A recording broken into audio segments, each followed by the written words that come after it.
Well, greetings, imagination connoisseurs. Once again, it is I, your Duke of Dope Discourse, your master of fun and wonder, your viceroy of verisimilitude, and as John Campea always says, your existential Mr. Rogers. That's right, Robert Meyer Burnett and John Campea has once again asked me to come along and answer some questions from you, our loyal viewers from around the world, about WandaVision and other things. And who am I to say no? You know how much I love doing this. So I'm just going to jump right into it. And I have to tell you, this first one comes from Frankie Gouge. And what a great... Frankie, you're saying exactly what I've been thinking. How is an effing Marvel TV show a treatise on dealing with grief? It's astonishing to me. I mean, you know, I think a lot of people have been looking at WandaVision. I know we were for like these big revelatory moments, but really, what the show is about is a broken person dealing with their grief. And who would have thought that was what this show was going to be? I'm blown away, you know. And I keep thinking about this line of dialogue. But what is grief if not love persevering? What a great line of dialogue, and who thought that would come from a Marvel show? But it certainly has. So I have to tell you, man, Frankie, I am right there with you. Antoine Fair sends in a super chat and says, "Hey John, 1. Wanda was a mutant and had powers before the Mind Stone. Agatha confirmed. So mutants have been in the MCU the whole time. Agreed. This is a theory. Vision merges somehow with the construct Wanda created.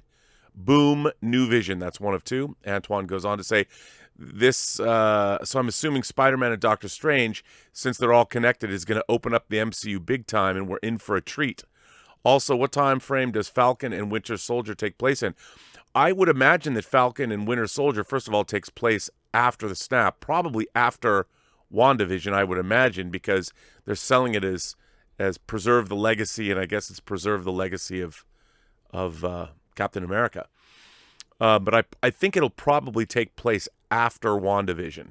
But again, you never know. But I think it probably will, which means more than 3 weeks after the unsnapping, the unblipping.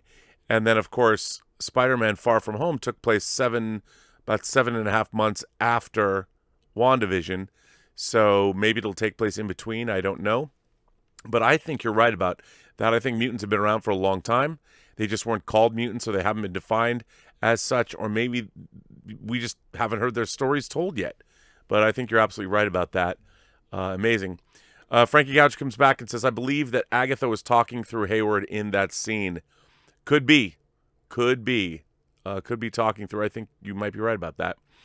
Antoine, I already read that. Frankie Gouch says, "Pietro was right. She maybe did the town better for everyone except for that mind control thing." You know, it's interesting. I mean, you look at that. Would it be so bad to live in Westview? I wouldn't mind living in sitcom land for a little while, where life is great, and you know, it's safe for your kids and your animals. Unlike, say, Lady Gaga, whose bulldogs got absconded with, but they got returned, which is good. James Dobinson sent in a super chat and says, "Hi, John. After this episode, now I get why you love Catherine Hahn so much. WandaVision is going to be a hard act to follow for Marvel. It's epic." Look, how great was Catherine Hahn in the episode? I mean, first of all, think about it. Think about what it means for the MCU starting back in Salem, in the late 1600s. So is that the earliest that we've seen things in the Marvel Universe? I think the Eternals is going to go back even further. But so the Marvel Cinematic Universe now begins with a witch's coven taking one of their own who's been using bad juju magic, and they're going to try and take her out. I mean, what a great way to start the episode. I loved it. I loved it. And it is a hard act to follow. Antoine Fair comes back and says, in the past, that was witches trying to kill her, Agatha, not people. So what is she that her own kind said, nah, you need to go boo-boo? So those kids are real then? Using chaos magic, she can create these things, create beings, and so can a nexus level or a nexus being, whatever they want to call it. Although they haven't delved into that. We saw the Nexus commercial, but they haven't called her a Nexus being, but we're there. They've definitely brought it up. But yeah, I think that her own order was out to get her, because I think she started delving into magic she wasn't supposed to. Her purple Dormammu, the dark energies that she possesses, that was probably a no-no. A no-no. Cam K sends in a super chat and says, one of two. Things happened when Wanda snapped. She intentionally created the hex, and even though the town was in the dumps, she violated all those people's rights beyond ethical jurisdiction or justification. Or she unintentionally created the hex, which means her powers are beyond her control to an extent, and that's a massive liability for the whole universe.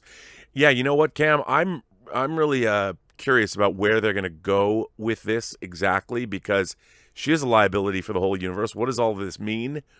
What could possibly happen? She's a very, very dangerous person. But yeah, she did. She violated people's rights. And if there is indeed someone else at play here, if there's another character, if it's Mephisto or Nightmare or something, it still doesn't excuse what she's done. And what she's done is pretty horrible. So we'll see. I don't know if there's any coming back from what she's done. Is that redeemable? What she's done to everybody that lives in Westview? I don't know.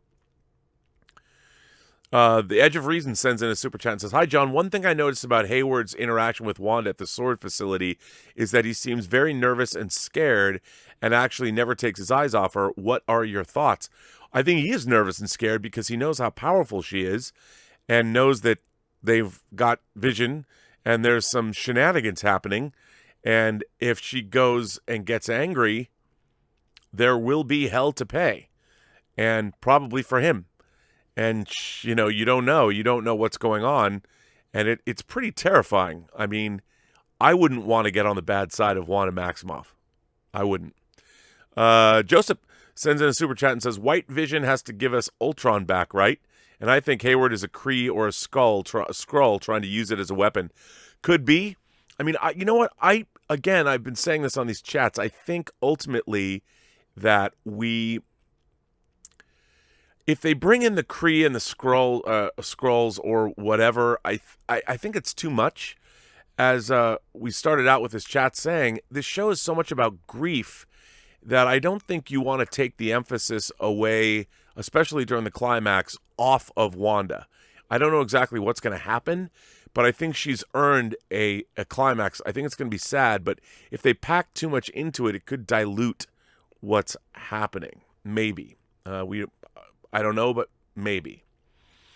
Chris Gonzalez sends in a super chat and says, "Happy birthday, John. With one episode left, there's still a lot of answers we need, like the multiverse, Ralph, the book, Evan Peters, mutants, Billy and Tommy, etc."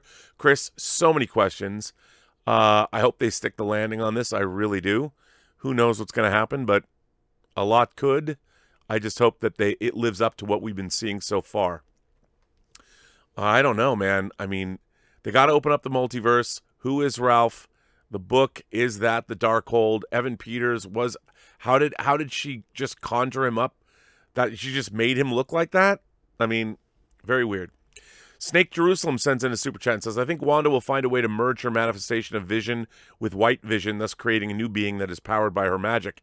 That could be, but then it kind of leaves Vision always tied to Wanda, and I don't know if that's such a good thing.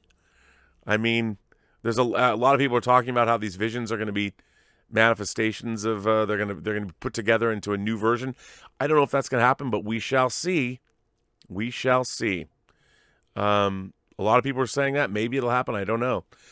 Cam K sends in a super chat and says, "Part of me doesn't think White Vision stands a chance against those in the Hex unless there's something it's capable of that will blow our minds." Cam, you know what? That remains to be seen. And like in the comics, when they created that version of Vision, it wasn't really Vision. He didn't know who he was. It didn't know who it was. So it's going to be interesting to see how they play it. We know it exists. We just don't know what is his disposition. Does he remember the past? Does he remember confronting Thanos? Does he remember any of it? I don't know.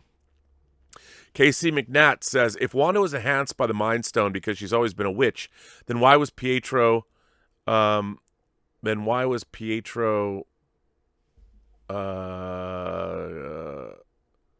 I don't know if I'm missing your question. Why was Pietro something? I thought it was down here. I don't know, Casey. Um, I don't know about Pietro. I think that they probably had mutant powers. They were already mutants. If I can guess what you're, I'm sure I might see it upstream, but I would think that they were always mutants, and the Mind Stone is what enhanced their powers. I think that's what I would imagine. Ismael Montoya sends in a super chat and says, "Can you explain chaos magic and its power?" Well, I don't know exactly how it is defined in the MCU. I'll tell you what, I've got this newfangled thing called the internet. Magic Marvel. All right. This is in the Marvel database. I'm reading this from the Marvel database. Chaos magic. Chaos magic is the name of a magic so powerful that it was thought to be non-existent by even Sorcerer Supreme himself. This magic can manipulate, warp, and reconstruct the very fabric of existence and reality to the user's very whims and bring about total destruction to the cosmos. Long ago, the elder god and archdemon Chthon used chaos magic to rule the earth as the god of chaos. However, Earth's mages got together and ended his reign with a lie. They said, "There is no god of chaos, and there is no chaos magic." Chthon would later be sealed within Mount Wundagore, the future birthplace of Wanda Maximoff.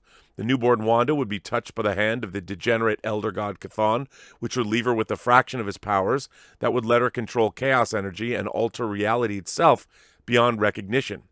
Without Chthon's intervention, Wanda's mutate powers would have instead manifested as simple energy manipulation. Under the tutoring of Agatha Harkness, Wanda would later go on to learn to harness this chaos energy as chaos magic without knowing its true name at first, and use it for a variety of effects beyond the simple hexes which she innately performed with it previously. So that's what you get. That's from the Marvel database. So Ismail, thank you for sending that in. Simon Hansen sends in a super chat and says, "With the end credit scene in mind, is poor Wanda going to see Vision die for a third time, and will that completely break her and end the series?" I don't know, but that sounds like that could happen, and if it happens, it's not going to be pretty. Immortal Iron Fist sends in a super chat and says, "Paul Bettany was trolling about the actor he always wanted to work with. Turns out it was himself. Could very well be that. Could very well be that. And I think that would actually be kind of funny." Mr. J-Rack says, "Was Bettany trolling us? I've always wanted to work with this actor himself. Laugh out loud. Great episode. Felt all the pain and emotion in this one." I thought it was a great episode too. I mean, I really felt emotional about it. And everyone's saying now that Bettany was trolling. I could see that. He's British. Good sense of humor. But maybe, I still want to hold out that there's a couple of surprises at the end of this episode. This upcoming episode, episode 9. I can't wait. But yeah, man, there was a lot of pain in it. There really was. And real earned. You feel it. You understand it. Dirk Walker sends in a super chat and says, "I can't imagine them being able to wrap this all up. They have to defeat Agatha, fight Hayward and Evil Vision, and end the Hex somehow. Explain if the kids are real and what happens to them now, and rip open a multiverse to set up Spider-Man 3 and Doctor Strange 2. Episode 9 better be 3 hours." Well, Dirk, I think they know what they're doing. I think they're going to stick this landing. At least I'm hoping. I don't know if we're going to get all the answers, but maybe some of the answers. We'll see. It's pretty crazy out there. Immortal Iron Fist sends in a super chat and says, "Agatha seems to be the shark." You mean the shark from the Yo Magic commercial? I think you're right. Or is she? Because I think that there's still, Wanda is not, I'm not convinced Wanda knows everything that's been going on here. I don't think I don't know. But I guess she is the shark, or maybe there's a player to be named later. WizR74 sends in a super chat and says, "That scene when Wanda got a glimpse of herself as the full-blown Scarlet Witch, and when Agnes at the end calling her the Scarlet Witch gave me chills." I love that.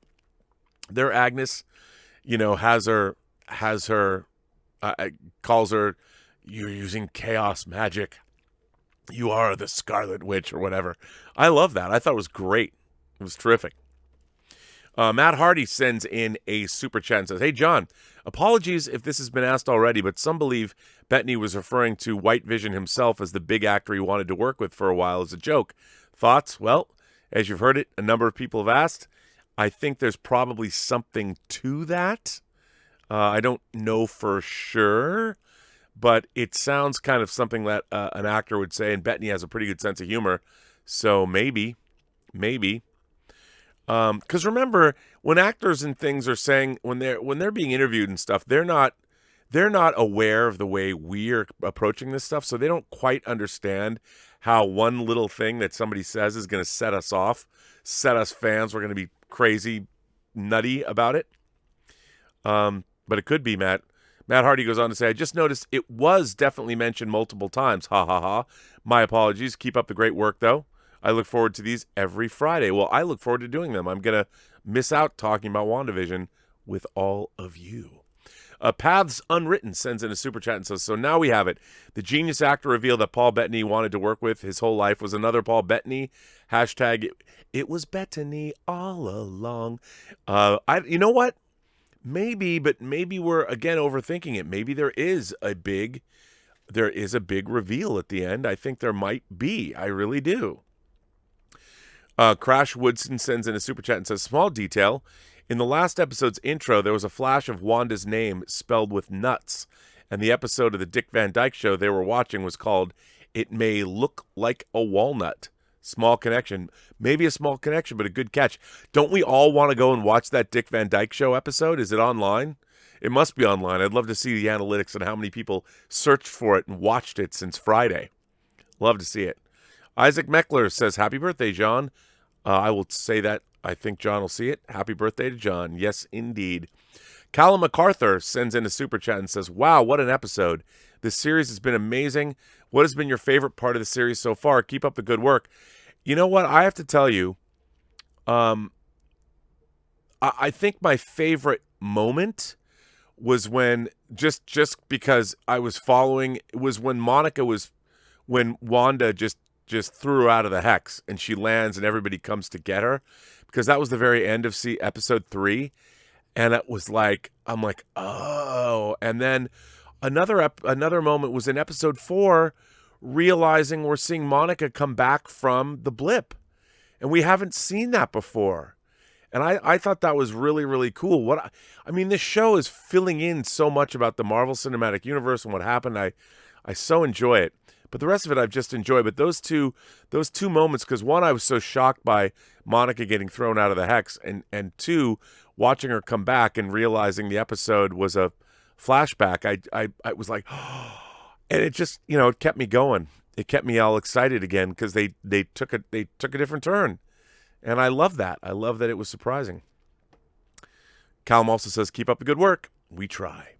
Michael Hamilton sent in a super chat and says, will White Vision betray his sword masters to fight with Wanda, and could we get Wonder Man? I don't know if we're going to get Wonder Man, although people have talked about it. There's maybe, possibly. But then again, in the 9th episode, to introduce the character of Wonder Man, the concept of Wonder Man, I just think that would be too much for the end, because I think we have to keep the whole thing pretty much Wanda-centric, and all the questions that have been arisen and asked in the episodes, I think we've just got to concentrate on those. KC McNatt says, by the way, John, I just want to wish you a very happy birthday. Hope you have a good day. I'm sure he did. I saw him lounging by the pool in his new house. That had to have been a good day. Gaden Youngberg sent in a super chat and says, since the show makes it seem like Quicksilver isn't from the X-Men universe, I conclude that is why it's Quicksilver from the X-Men universe. The thing is, if it's not, why bring in Evan Peters? You could have brought in any actor. I mean, Agatha is just like, well, I made him up, and how would she know what he looked like? I mean, she's delving into the multiverse somehow, but we'll see. I think it's interesting. Jeremy Manninen is here. Hey, Jer, how's it going? Awesome episode. Happy birthday from Finland. Jer, always good to hear from you. Always good to hear from Finland. Brian Pantoja sends in a super chat and said, I'm still hoping we see Aaron Taylor Johnson. that would be mind-blowing, to be honest. But like Agatha said, his body is bullet riddled and she's not into necromancy. I kind of like that touch. I thought that was cool. Amanda Burns sends in a super chat and says, hi, John, resend question. Not sure tip is active. Who is Scarlet Witch? Some YouTubers forget not everyone knows Wanda's background and are disappointed in the episode.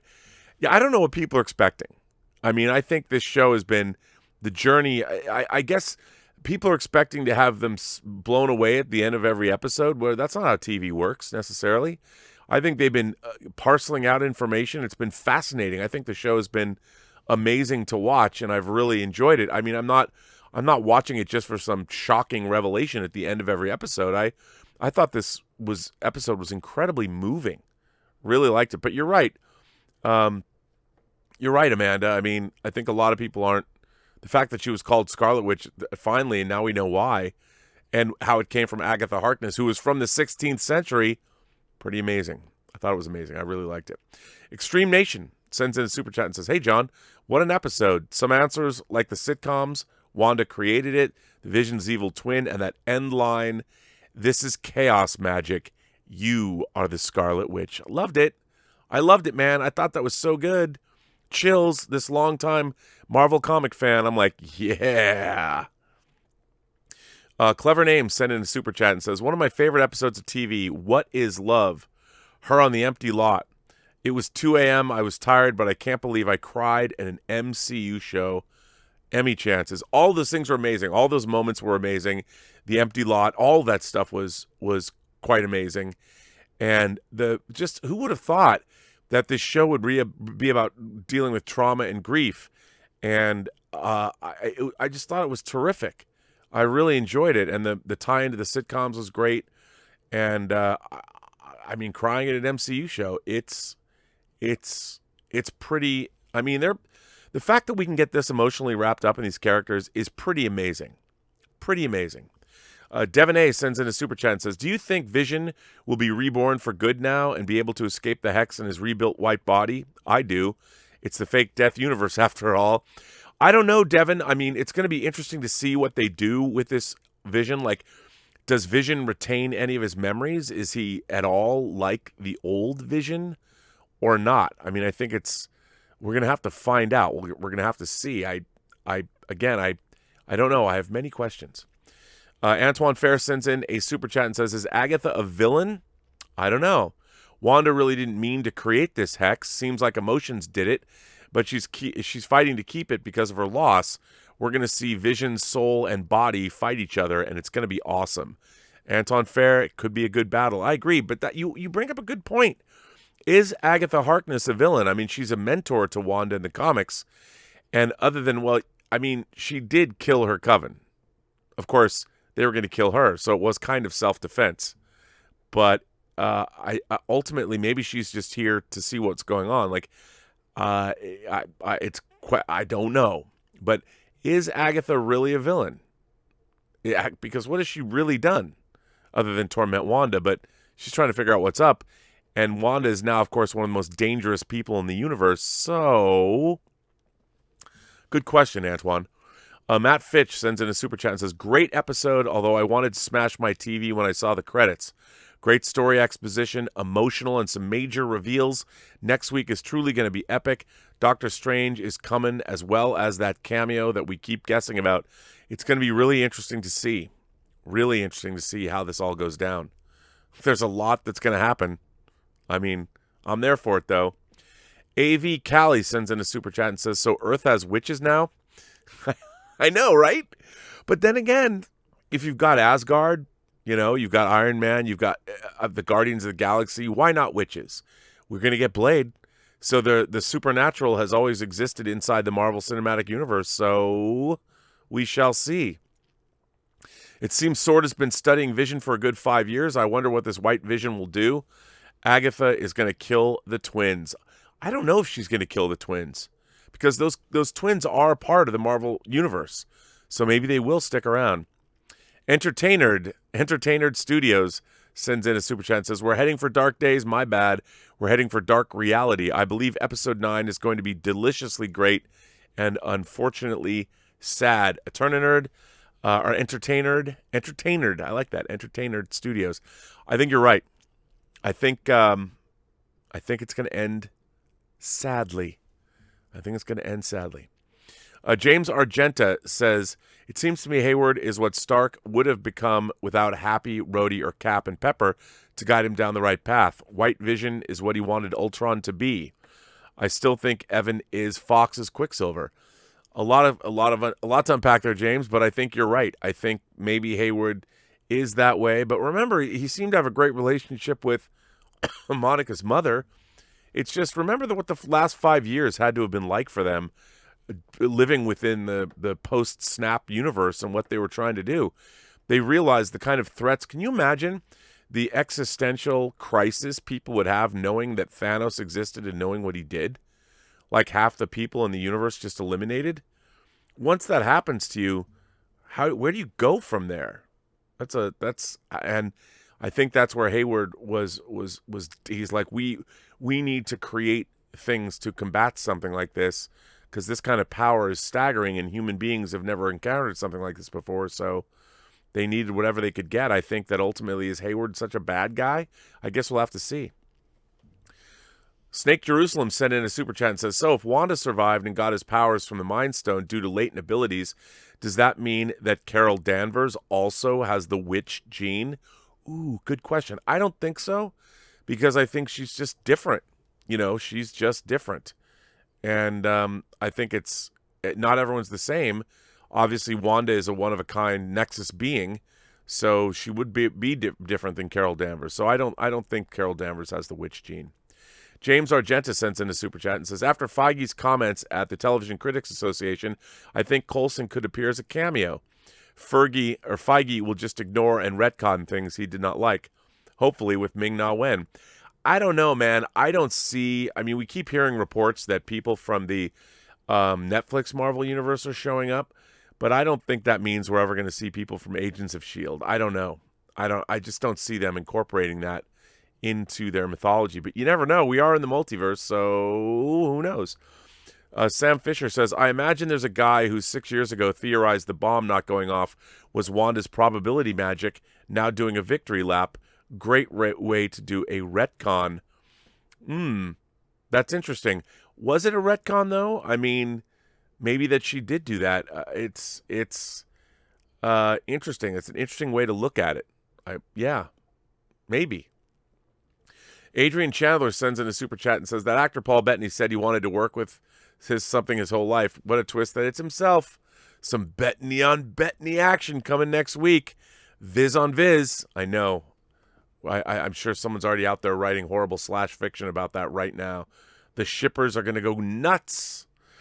James Argenta sends in another super chat and says, final prediction. The surprise cameo is Professor X, just the new MCU actor playing him. Maybe Tom Hanks, Denzel Washington would break the internet. It would. I mean, God, can you imagine? That'd be amazing. Or if Denzel shows up as Magneto, that'd be crazy. Matthew Jacobsmeyer sent in a super chat and says, it seems like if Wanda can create with chaos magic, Agatha destroys with hers, and that is why the Coven had to kill her. Yeah, that could have been it, but remember, Agatha's magic, she even says, my magic's not how long she had to work at it. So her magic's not nearly as powerful as Wanda's, even though she's had hundreds of years to perfect it. Sebastian Frisch sends in a super chat and says, happy B-Day, John. Prediction. Agnes is trying to bring her mom back to life, considering she wears her brooch, and her reacting to Wanda bringing back Sparky. I don't know if that was... was that supposed to be your mother? Or the mother of the Coven? I don't know, but I don't think so. I don't think she's trying to bring back... I think she took that as a memento, as a reminder. But then again, you never know. With this show, who knows? Scooter the U-Smith sends in a super chat and says, this episode confirms what I already knew, but maybe even more, that Wanda has to be the strongest in the MCU. She is like the Jean Grey Phoenix of the Avengers if Wanda uses her full power and potential. Oh, Scooter, you're absolutely right. Wanda as a Nexus being is one of the most powerful beings in the Marvel Universe, and now that she's kind of gone around the bend off the reservation, she's very, very dangerous. Very dangerous. And I think you're right. Maybe even beyond Phoenix potential, because she can actually change reality itself. Jack Wolf sends in a super chat and says, have you seen the theory that because they're doing White Vision that maybe Paul Bettany was joking around and the mystery actor is actually himself? That would be pretty funny if true. Let's see, Jack. Have we? No, I'm just kidding, buddy. Yes, people have definitely. I was thinking that too when the episode was over. Because, I'm there at midnight. I'm like, I have to watch it midnight Pacific time. So I'm right there with John. We watch it right away. Evelyn Evelyn Jaquea Quiroz sends in a super chat and says, so the song was catchy, but it wasn't Agatha all along.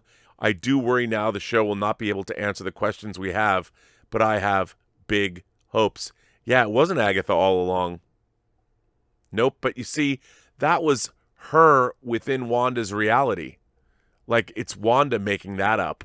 It wasn't, that had to have come from her and her magic. Black Monger King Club Incorporated sends in a super chat and says, that last episode may end with Wanda or something breaking reality and cause the multiverse, or at least foreshadowing it, leading into Doctor Strange 2 and Spider-Man 3. I think Spider-Man 3 comes first, so, yeah. Bryce Evans said, Hayward lying about Wanda stealing Vision is pretty low. To me, at least, it's clear he's trying to eliminate her now. Yes, I think that's true, because he knows how dangerous she is. Hayward, he's already seen Thanos kill half the people in the universe. What could Wanda do? It's crazy. Blackmonger King Club Incorporated sends in a super chat and says, I have a feeling the show ends on a big cliffhanger. I would not be surprised, Blackmonger. I think to lead into the movies, to lead into the rest of where the MCU is going, I think it could be a big, big cliffhanger, and it's not going to end well for our girl Wanda.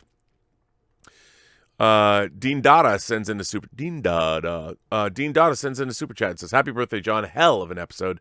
Small nod to mutants existing in the MCU. Perhaps the X gene is what kept the Scarlet Witch and Pietro alive. Yeah, I think there's a lot of truth to that. I think you might be onto something right there. Blackmonger King Club Incorporated sends in a super chat and says, don't understand why people were disappointed in this episode. If anything, it should have left us more in suspense to see the finale. But if the last episode is underwhelming, then we can complain. Blackmonger King Club, couldn't agree with you more. Because I think people are watching this show for the wrong reasons. They're waiting, not all people, but they're waiting for some revelatory moment at the end of every episode to go, oh my God, and it's not like that. Look at how they've expanded the MCU with Agatha's backstory and all this magic, and they've opened it up to the supernatural in a big way. And I think it's great. I think it's great. Narvina Searle sends in a super chat and says, Wanda is one of the most powerful beings in the MCU, and the fact that Agatha was able to tie her up and pull her in close with such ease scares me. Yeah, but I don't think Wanda quite understands how powerful she is. She really hasn't. I don't think she's ever been unleashed in this way before. So we shall see. We shall see how that goes. Delia Rios says, I really hope the last episode's longer. Man, I'm hoping for a 3-hour extravaganza blowout. Somebody said earlier, there's so many questions. So many questions need to be answered. And are they going to be able to do it? I don't know. I want it. I'm right with you. I want it longer. Delia Rios goes on to say, if Wanda didn't steal Vision's body, where did that security footage come from? Yeah, well, I think she went in there, but we didn't actually see her grabbing all the pieces and taking it out. So I think that security footage was legit. I think it was legit. Happy to make you sick. Send in a super chat saying, I'm guessing the actor Paul Bettany always wanted to work with and had fireworks on set with was himself as White Vision. Such a good troll. I hope that's the case because he can knowingly talk about it, but maybe not. Maybe he wasn't thinking like that.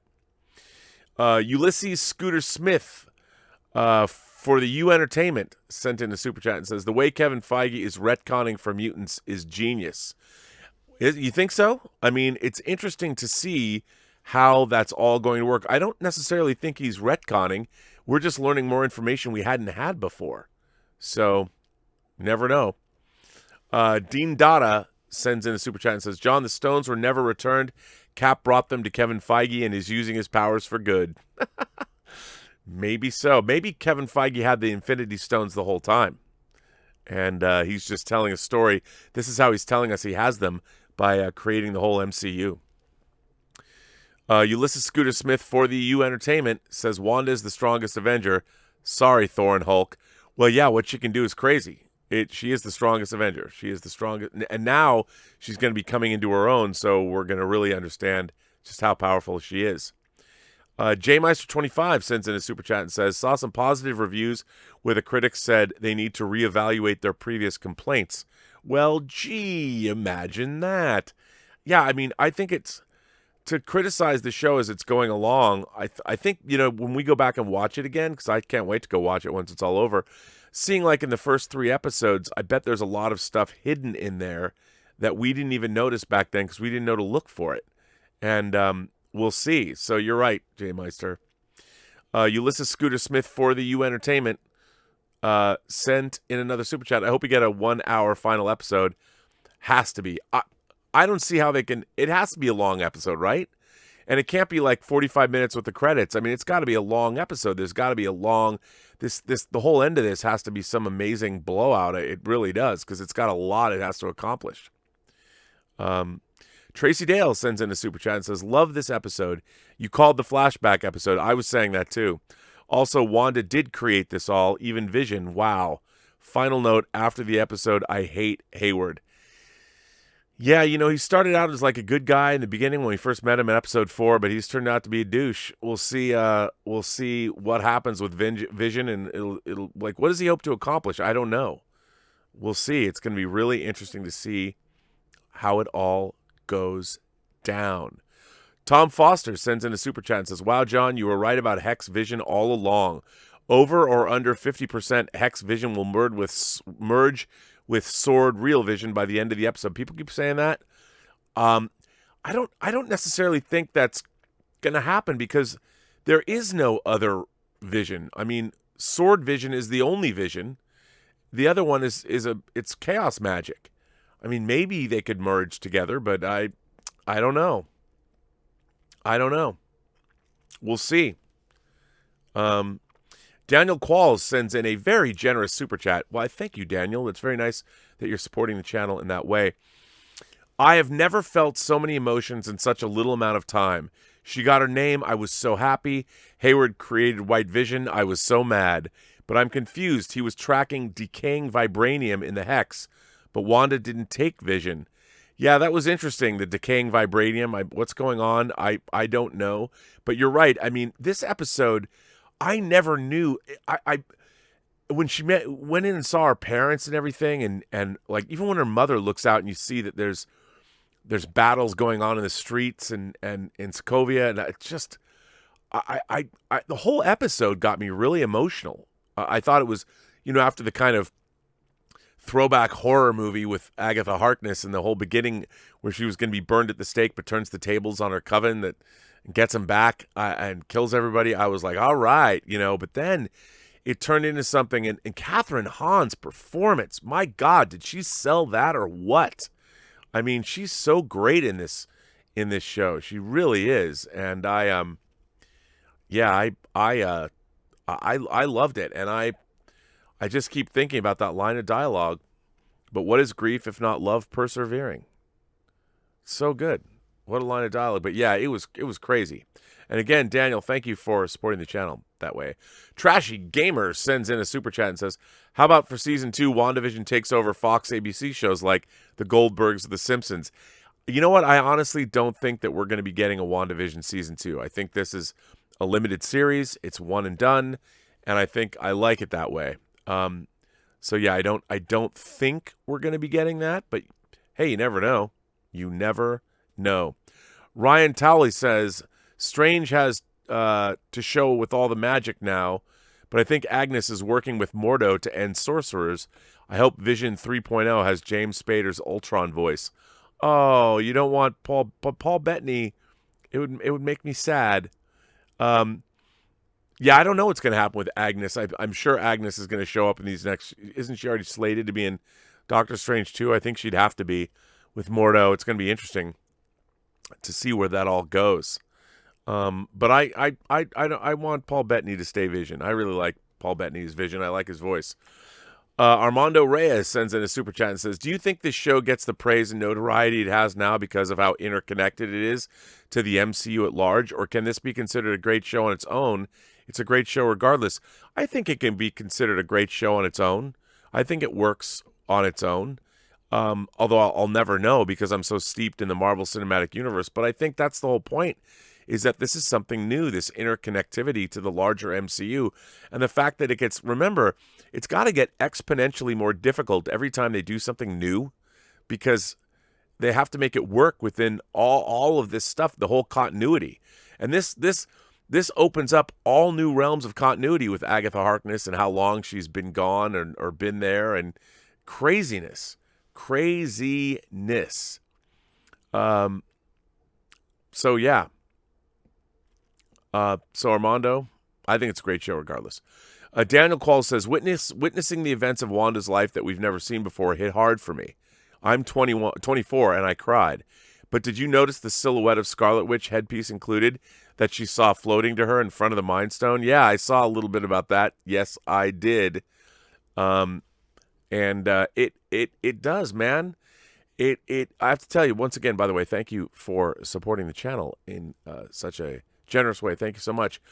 Daniel, I was getting the feels, man, because you really feel bad for Wanda and you really understand, like, the depths of her sorrow are extreme, and you just feel bad. You feel that, my God, this poor woman and everything that she's gone through, and her parents dying, and then her brother dying, and then losing vision. I mean, and at the same time, she was snapped away and comes back from the blip. And I mean, if you looked at her life, she's had so much sorrow, and yet she winds up being a wielder of chaos magic, which makes her one of the most dangerous people in the universe, especially carrying all that sorrow around. So, I just wanted to throw my arms around her and give her a hug.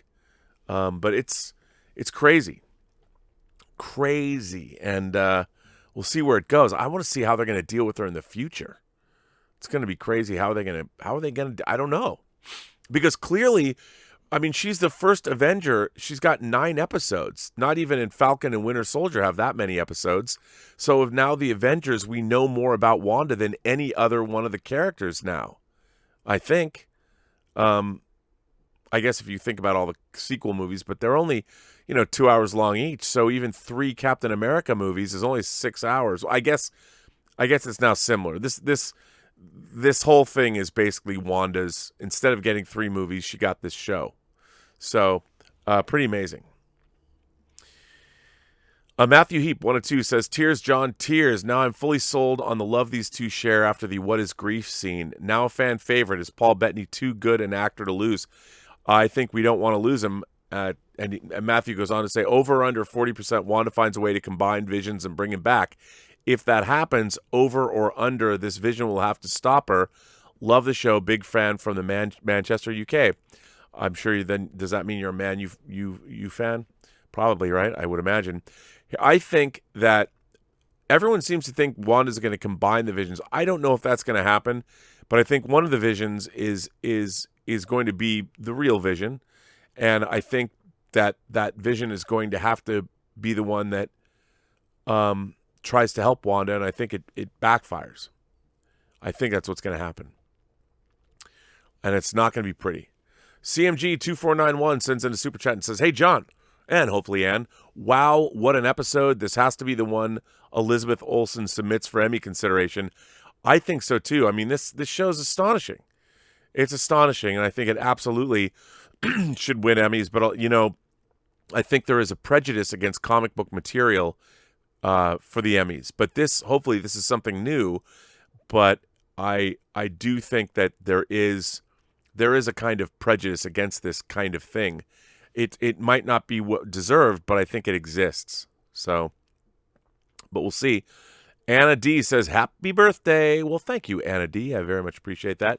Bob Ridge sends in a super chat and says, final prediction, the finale prediction.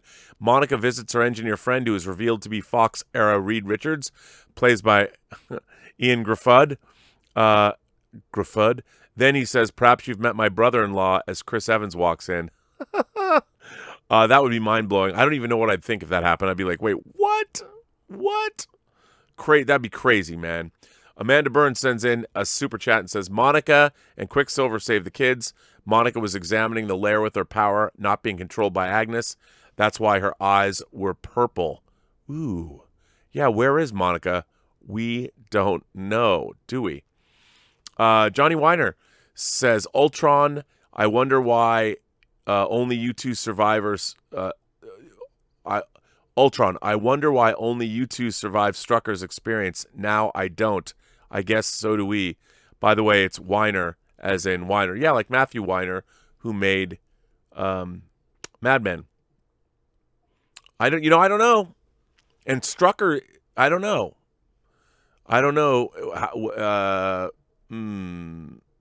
Now I don't. We'll see.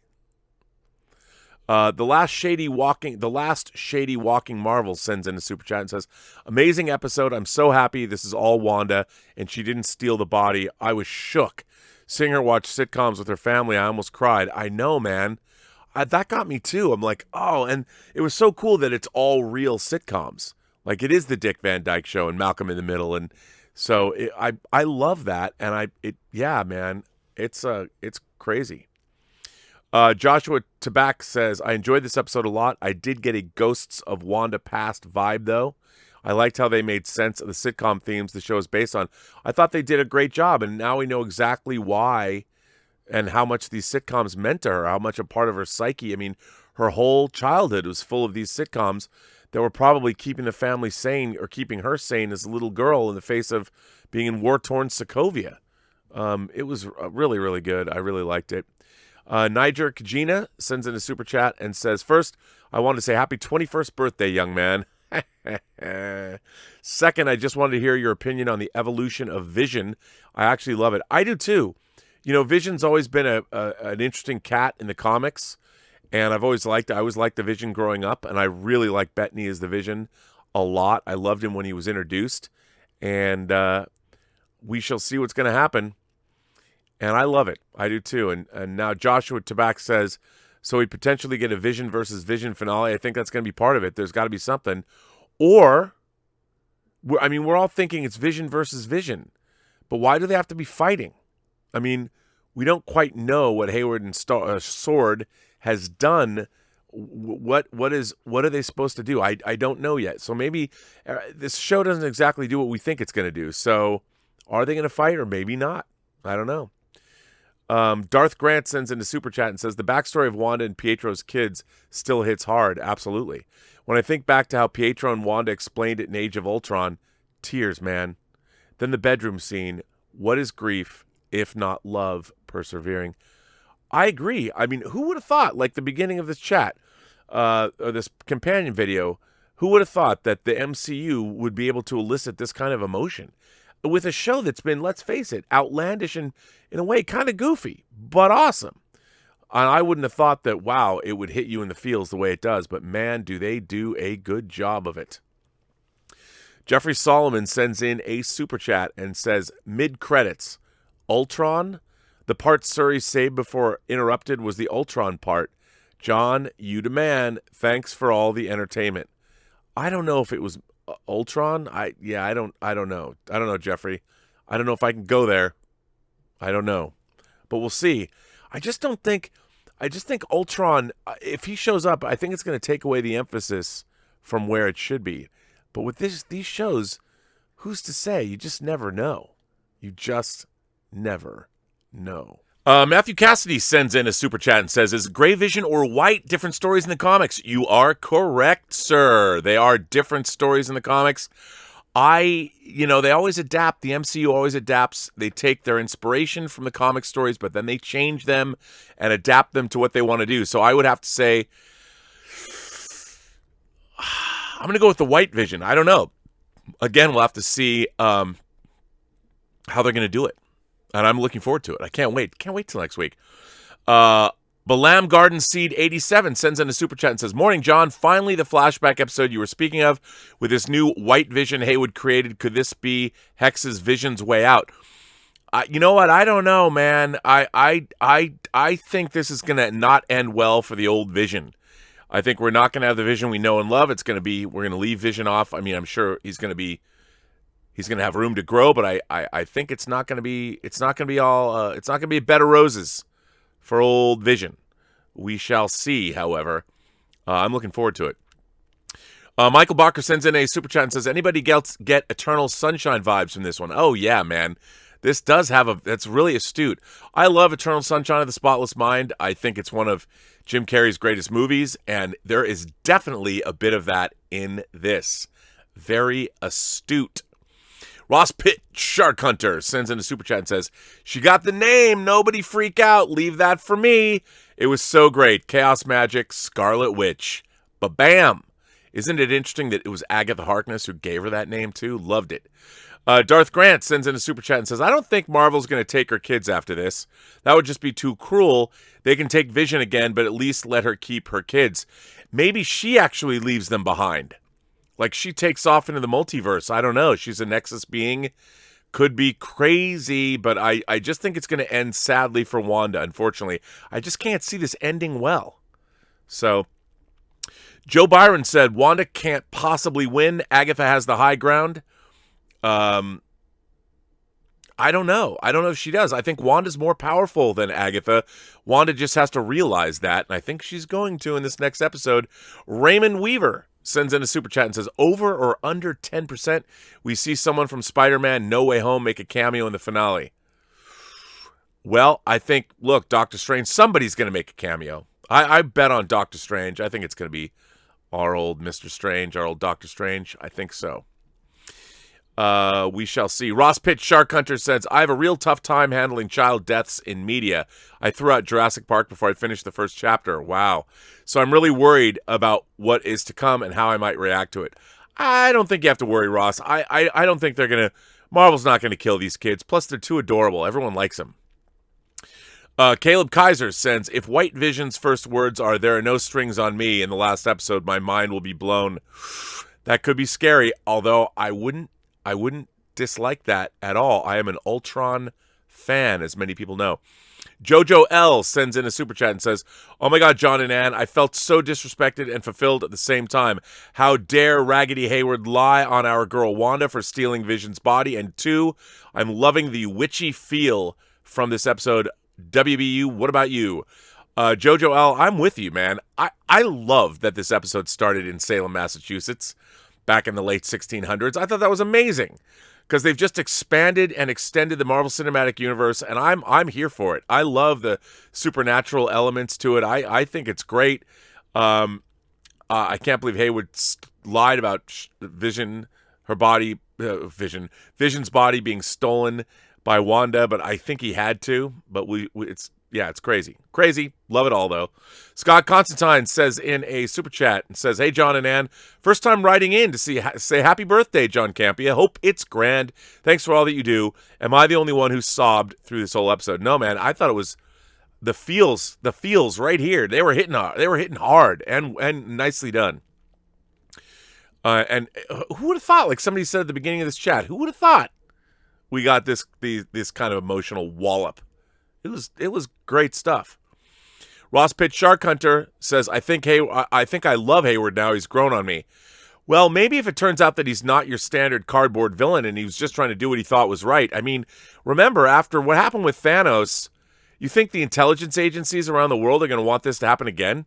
When they have the opportunity to have formidable weapons like Vision at their disposal, they're going to take that. Dark Horizons 2011 sends in a super chat and says, "The Dick Van Dyke episode shows him having a nightmare and Wanda is being forced to relive her nightmares. So I think there's a post-credit scene of nightmare-ish that leads to Doctor Strange on the last episode." Ooh, I was waiting for somebody to know what happened in that Dick Van Dyke episode. I think that could very well be something like that. I think we're going to get a pretty epic post-credit scene. We shall see.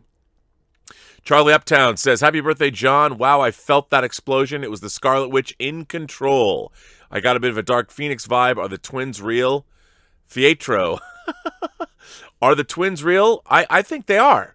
She used chaos magic. She's a Nexus being. She created life.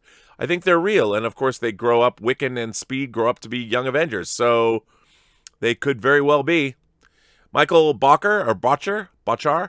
Happy birthday, John. Thanks for the great content. Well, Michael, thank you. I like to think I'm part of that content, so thank you very much. Ross Pitt Shark Hunter sends in a super chat and says, man, I kind of miss when my house had a blackout during the Texas storm because I wasn't so focused on waiting for the next episode of WandaVision.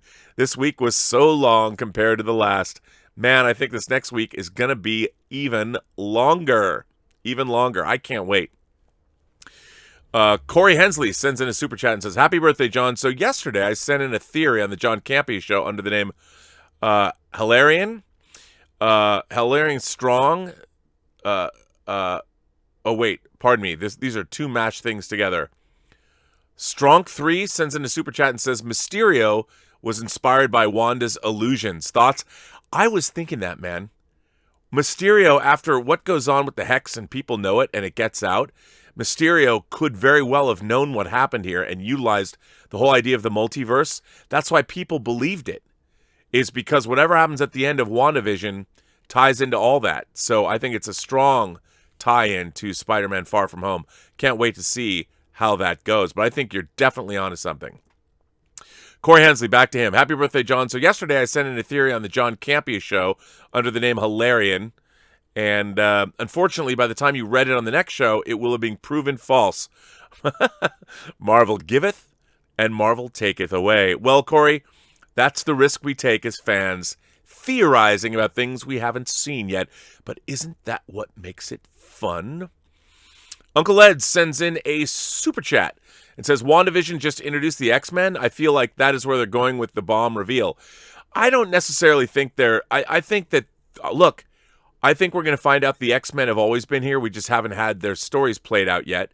And they've been keeping a low profile. But the mutants are here. And I think that Pietro and Wanda show that. They just had their abilities enhanced or brought out by Infinity Stone energy. Hook House sends in a super chat and says, happy birthday, John. Your channel has got me through some rough times recently, so thanks, man. Stay safe in these crazy and uncertain times. How do you think these WandaVision shenanigans will end? Well, as I've been saying, not well. I think someone's going to escape into the multiverse. That person might be Wanda. And I think bad things are going to come. But interesting things. I don't know. I really don't know what they're going to do with this. There's so many questions.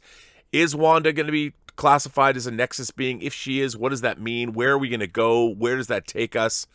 I don't know the answers. I mean, I obviously want to find out the answers, but I don't know what they're going to be.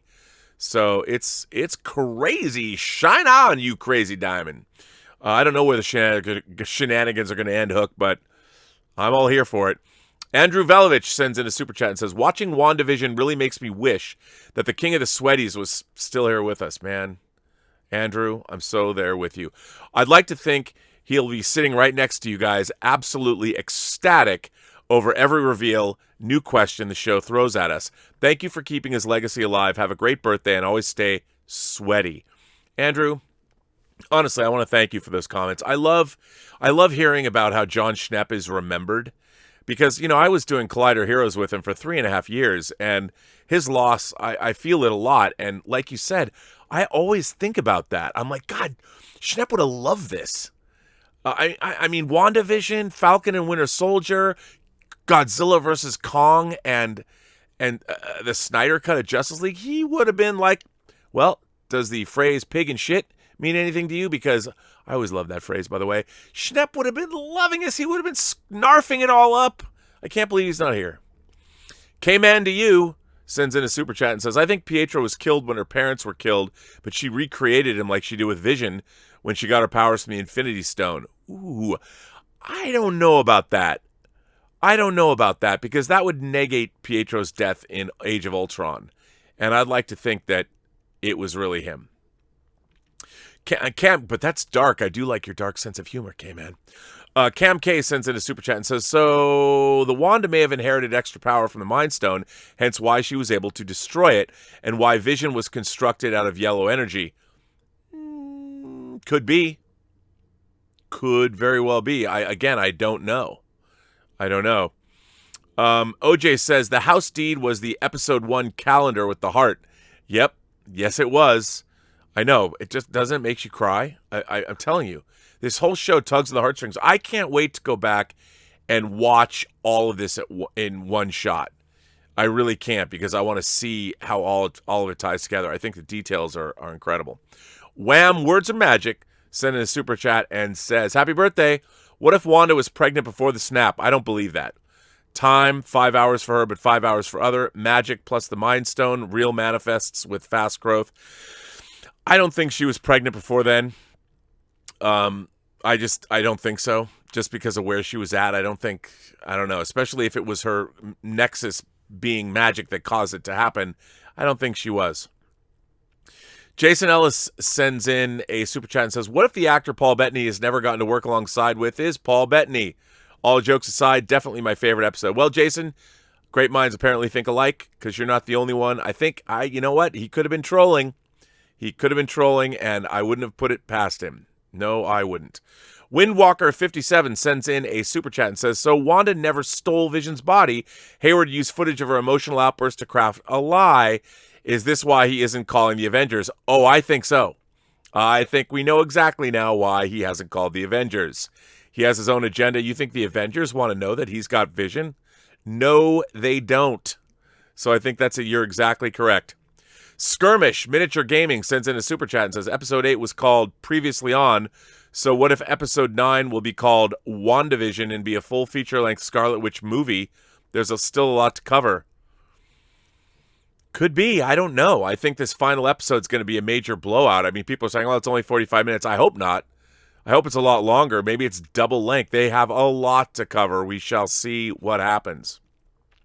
Carl Wolf sends in a super chat. "Happy birthday, John." Well, Carl, from John to me to you, thank you for that. Mario Man 94 sends in a super chat and says, "The final episode has to be extra long. There's so much to cover. I feel like if it's 40 minutes, it will be rushed." Happy birthday, by the way. Mario Man, I am with you. I mean, I think we all want to see like some epic length blowout extravaganza. I don't know if we're going to have that, but maybe we will. I don't know. Queston Fisher sends in a super chat and says, "Watching this episode makes me wish there was at least one Avenger to see how much she was in pain and be there for her. And also, who is this Fietro? I don't know. It's very crazy. Like, how do they know? I mean, it could have been anybody that looked like Aaron Taylor Johnson, but they specifically got Evan Peters to do it. So somebody had to be able to look across the multiverse. Somebody, right? I mean, isn't that kind of what happened? Wouldn't that be it? I don't know. Michael Hamilton sends in a super chat and says, "Happy birthday. Will White Vision combine with the manifestation of Vision?" Again, a common theory that everybody seems to be having. I don't know what's going to happen, but that's as good of a guess as any. We'll see where that goes, because I think there's probably something to that. Nirvana Searle sends in a super chat and says, "Love your vids. I'm confused because in episode 4, Wu said that there's no such thing as Westview, only an Eastview, but in episode 8, Wanda drives to Westview." Yeah, that was a little confusing to me. I don't know what that means. But maybe we'll find out. But I think you might be right about that, or maybe that was just a mistake. I don't think it was a mistake in the show. I think that'll be explained.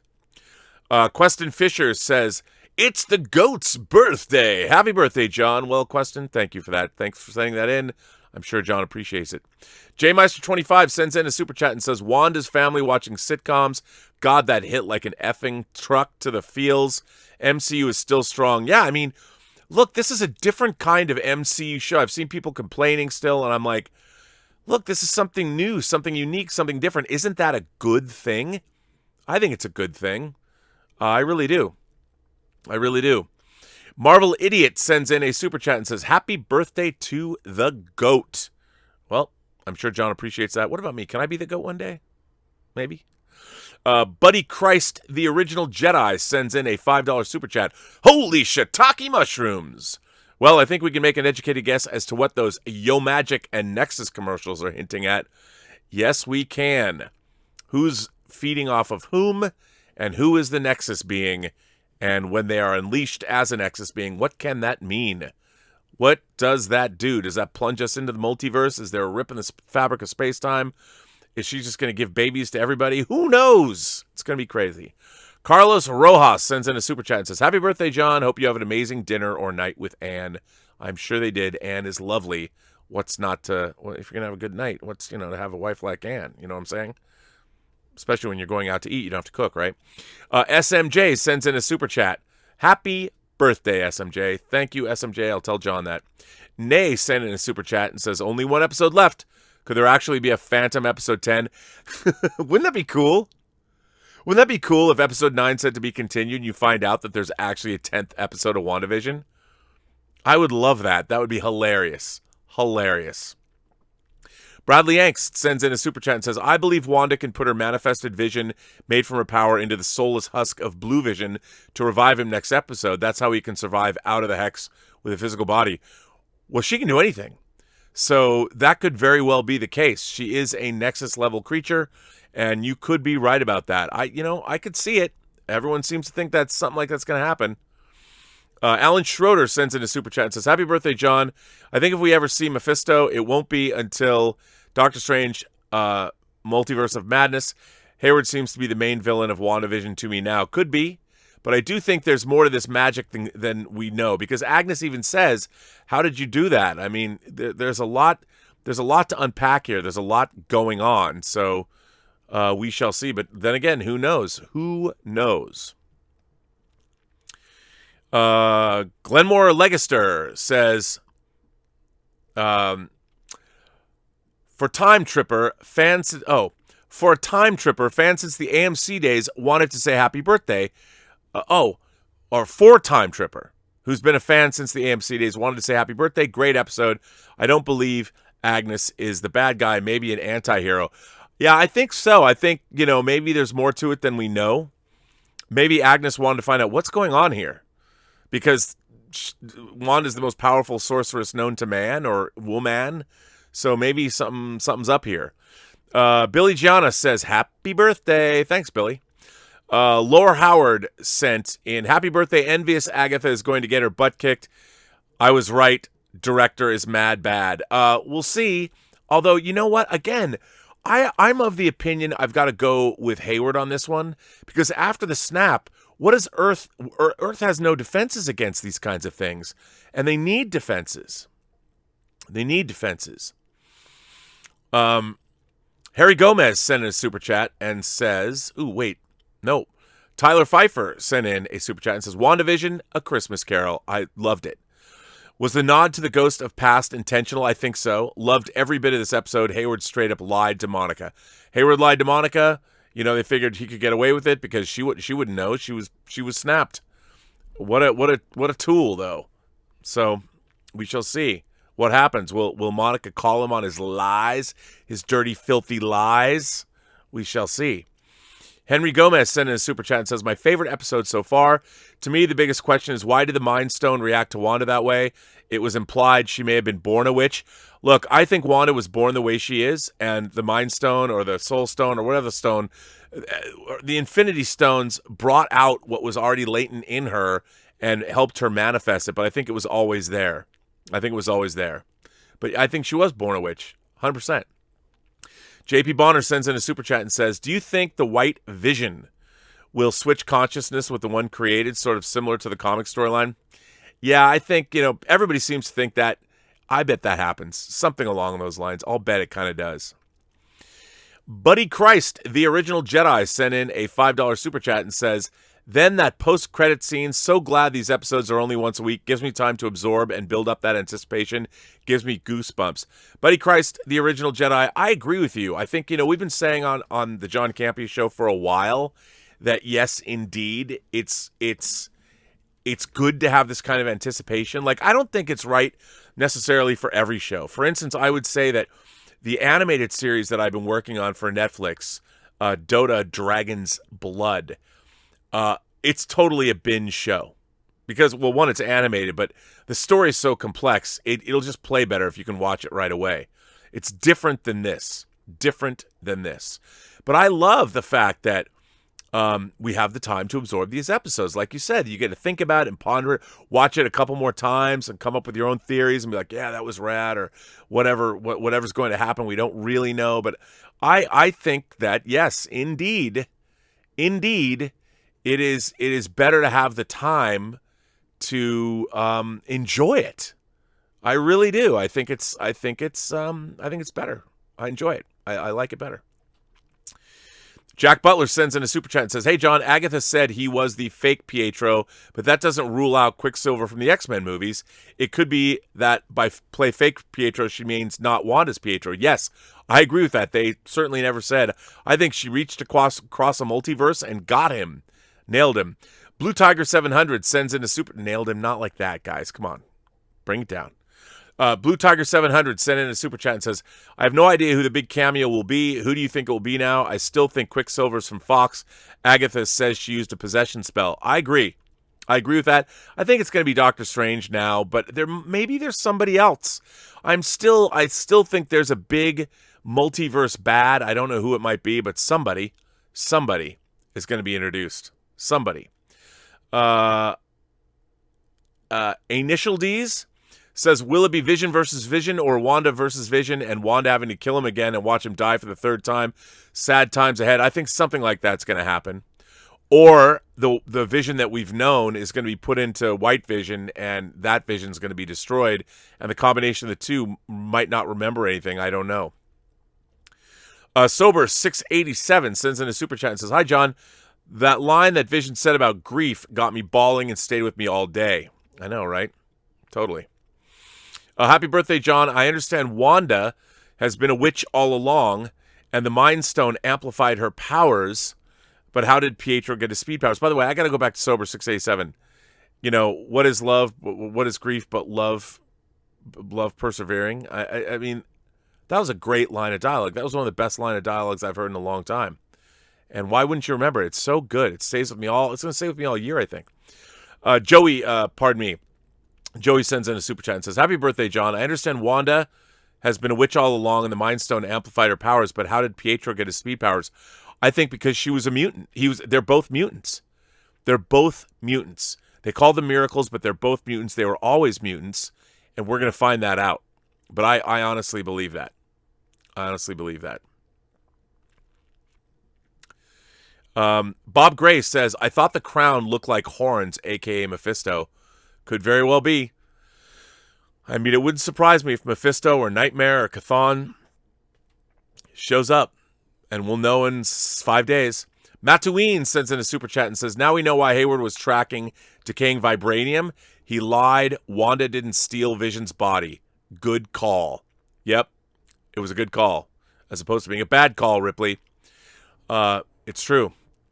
Wyatt Bender sends in a super chat and said, "I had to pause at the right time to soak in that amazing shot of the Scarlet Witch emerging from the Mind Stone. What a shot. So good." And Catherine Hahn really brought it this episode. An emotionless Vision. Dude, Wyatt, how epic was this? It was epic. This is all epic, where all this stuff is going. It's just epic. I love it.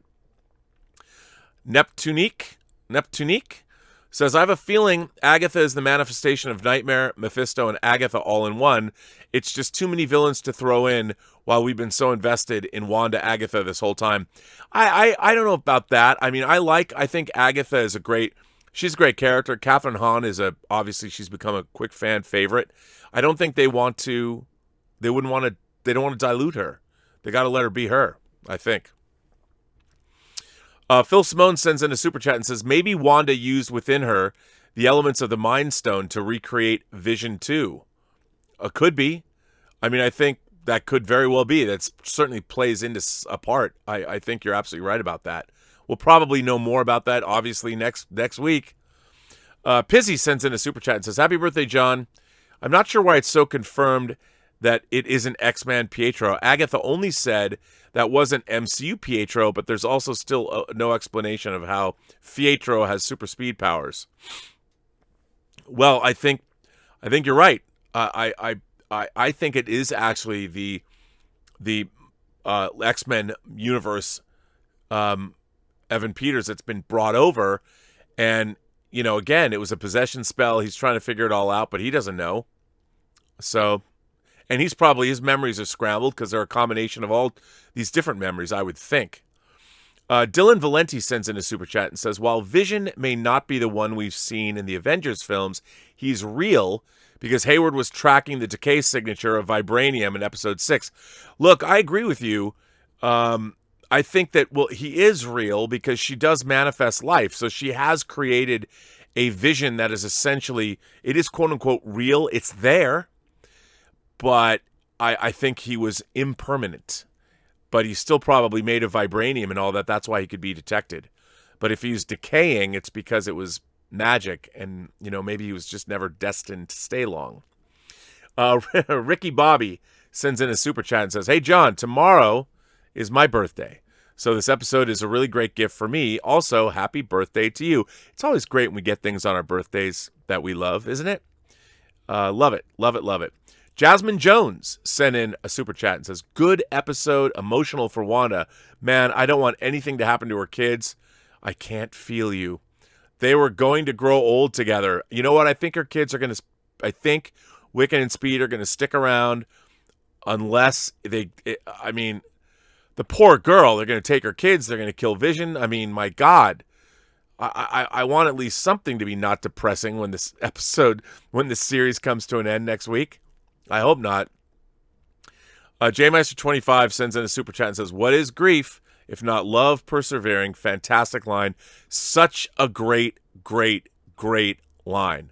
I will not soon forget that line. It is tremendous. Great, great line.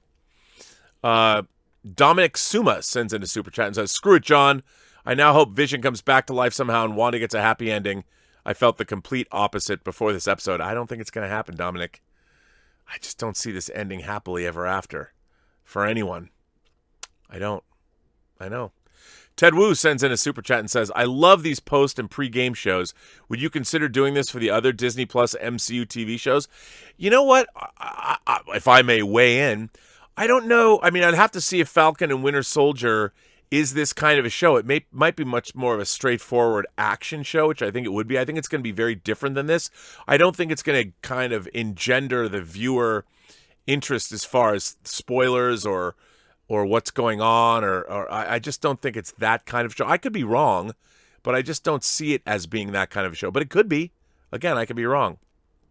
But I think John doing the pre- and post-game shows has been really, really good. Good. Dylan Valenti says, also, did they de-age Agatha for the Salem part? You know what? I kind of was feeling that. I didn't know if it was just her makeup. They just made her up more or not. But I felt a bit of a vibe, Dylan. I don't know if they used de-aging, but maybe they just put more makeup on her to make her look younger. But I did feel it. See? Great minds think alike. Just Wing It sent in a super chat and says, heartstrings were not tugged, they were yanked. To see how much turmoil Wanda has seen in her life, I can't help but shed tears for her. I think all of us, I mean, it's been a really interesting tightrope to walk because even though Wanda's trapped all these people, you could think that that's a really unsympathetic act, but I think everybody feels her pain and we understand where it's all coming from. So it makes sense. It makes sense to us. And I think you're right. We all shed tears for Wanda. Andreas Giancolopoulos. Giannakopoulos? What a cool name. Giannakopoulos.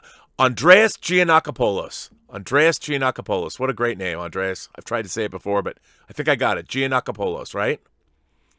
What a great name. It's like Vangelis Papathanasio, right? But it's Andreas Giannakopoulos. I love it. Did she or did not steal Vision's body after all? Because I'm confused. No, Andreas, she did not steal Vision's body. Hayward just made it seem like she did to, again, let's throw the suspicion on the crazy girl that's created the magical Hextown to cover his tracks. So, yeah. Chris Lee sends in a super chat and says, personally, Agatha took me out of the show at times. Her recapping every flashback felt redundant, but overall, good emotional episode. Finally gave us answers while setting up the calm before the storm.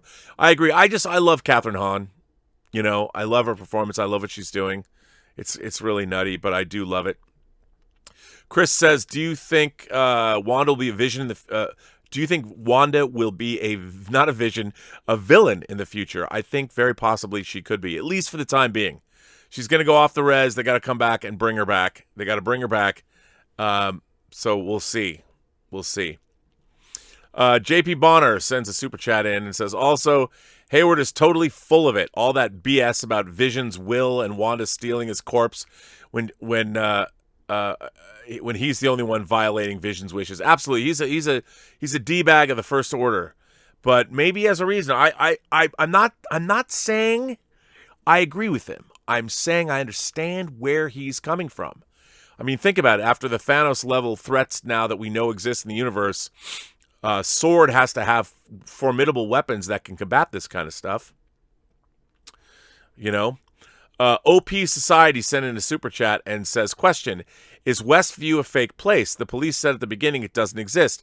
I'm wondering if this is like a fake SHIELD or Sword hideout. I don't know. I do think we did see in this episode the town, kind of the depressed town that she came to. So I think it is a real place, but I think she, bent it to her will. Gokes for Gaming sends in a happy birthday, John. That's very nice of you. Epic Dub Time sent in a super chat and says, just want to wish you a happy birthday. Love this episode. Really delved into Wanda's grief and trauma. Cannot wait for the finale. That Scarlet Witch name drop. So good. I mean, what a great way to drop that name, too. So very good. GT86 Ben sends in a super chat and says, Buon compleanno, Giovanni. I think that's happy birthday, right? Or many happy returns or something. But right back at you. Juan Diaz says, Magneto cameo. I don't know about that. I thought at first there might be with Pietro and Wanda, but I don't think so anymore. But who knows, man? I would love it if he showed up. Whitney Perrine sends in a super chat and says, great show. Happy birthday. My first time. Well, Whitney, your first time's always one you'll never forget. Wanda could be a Nexus being, which is why the Infinity Stone came to her. That's another very good point. Maybe that's why. Yeah. Very good point. And by the way, thanks for joining the channel. Appreciate it. Just Wing It sends in a super chat and says, last episode better be 2 hours long. So many questions. Why stop at 2? Make it 3. We're there for it. Totally there for it. Up, up, down, down. 814 sends in a super chat and says, I hope I don't upset you when I say I love this episode, but not the ending. Something about the way she said the line did sit right. Up, up, down. Where's up, up, down's part 2? Elizabeth Olsen is amazing, and so is my girl, Catherine Hahn. But Hayward ending up just being evil McEvil person was a little disappointing. I think that there's more to that.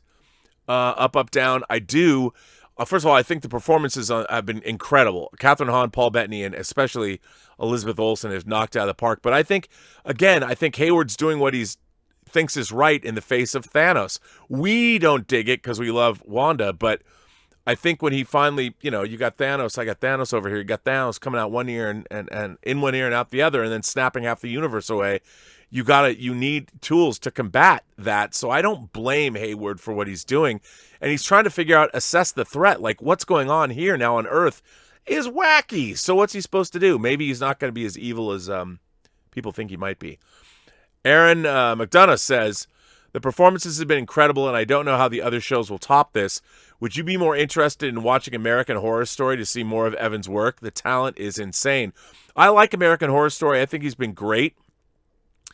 But yeah, the talent on the show it's feature film quality. The acting is incredible. I think what we're getting is really special. And it just makes I think all these Marvel shows are going to be wildly different. I think Falcon and Winter Soldier is going to be really different, but I'm so glad that they started out with this because it's so shockingly original. I think it's really, really, really, really just terrific.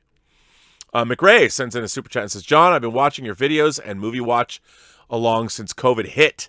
Thank you for providing a sense of normalcy in my life recently. Well, McRae, that's what we're here for. I'm glad you feel a little bit normal watching these shows, even though I feel crazy all the time. Damien107 says, happy birthday, John. Fun theory. Probably not true. What if Magneto was the one who stopped the Stark Industries missile? Could be. That would be pretty interesting. Although, why would he just stop the missile? Why would he leave it there? Like, get them out. Get it out. Get the kids out. Get the parents out. Oh, the parents are already dead. Nothing they could do, really, I guess. Brian Jackson sends in a super chat and says, happy birthday, John. What are the chances that we see the fake Vision created by Wanda somehow fuse with his rebuilt body? Well, Brian, it seems to be a very popular theory around these parts. Maybe we will, or maybe something different will happen. Because everyone expects it to happen, I kind of think it'll be something else, maybe. M. Brian F. says, eternal life and dark magic practiced by Agatha tells me that Dormammu is probably the big bad. You know what? I used to not think that was going to happen, but if Dormammu is the big bad, that would make sense to me.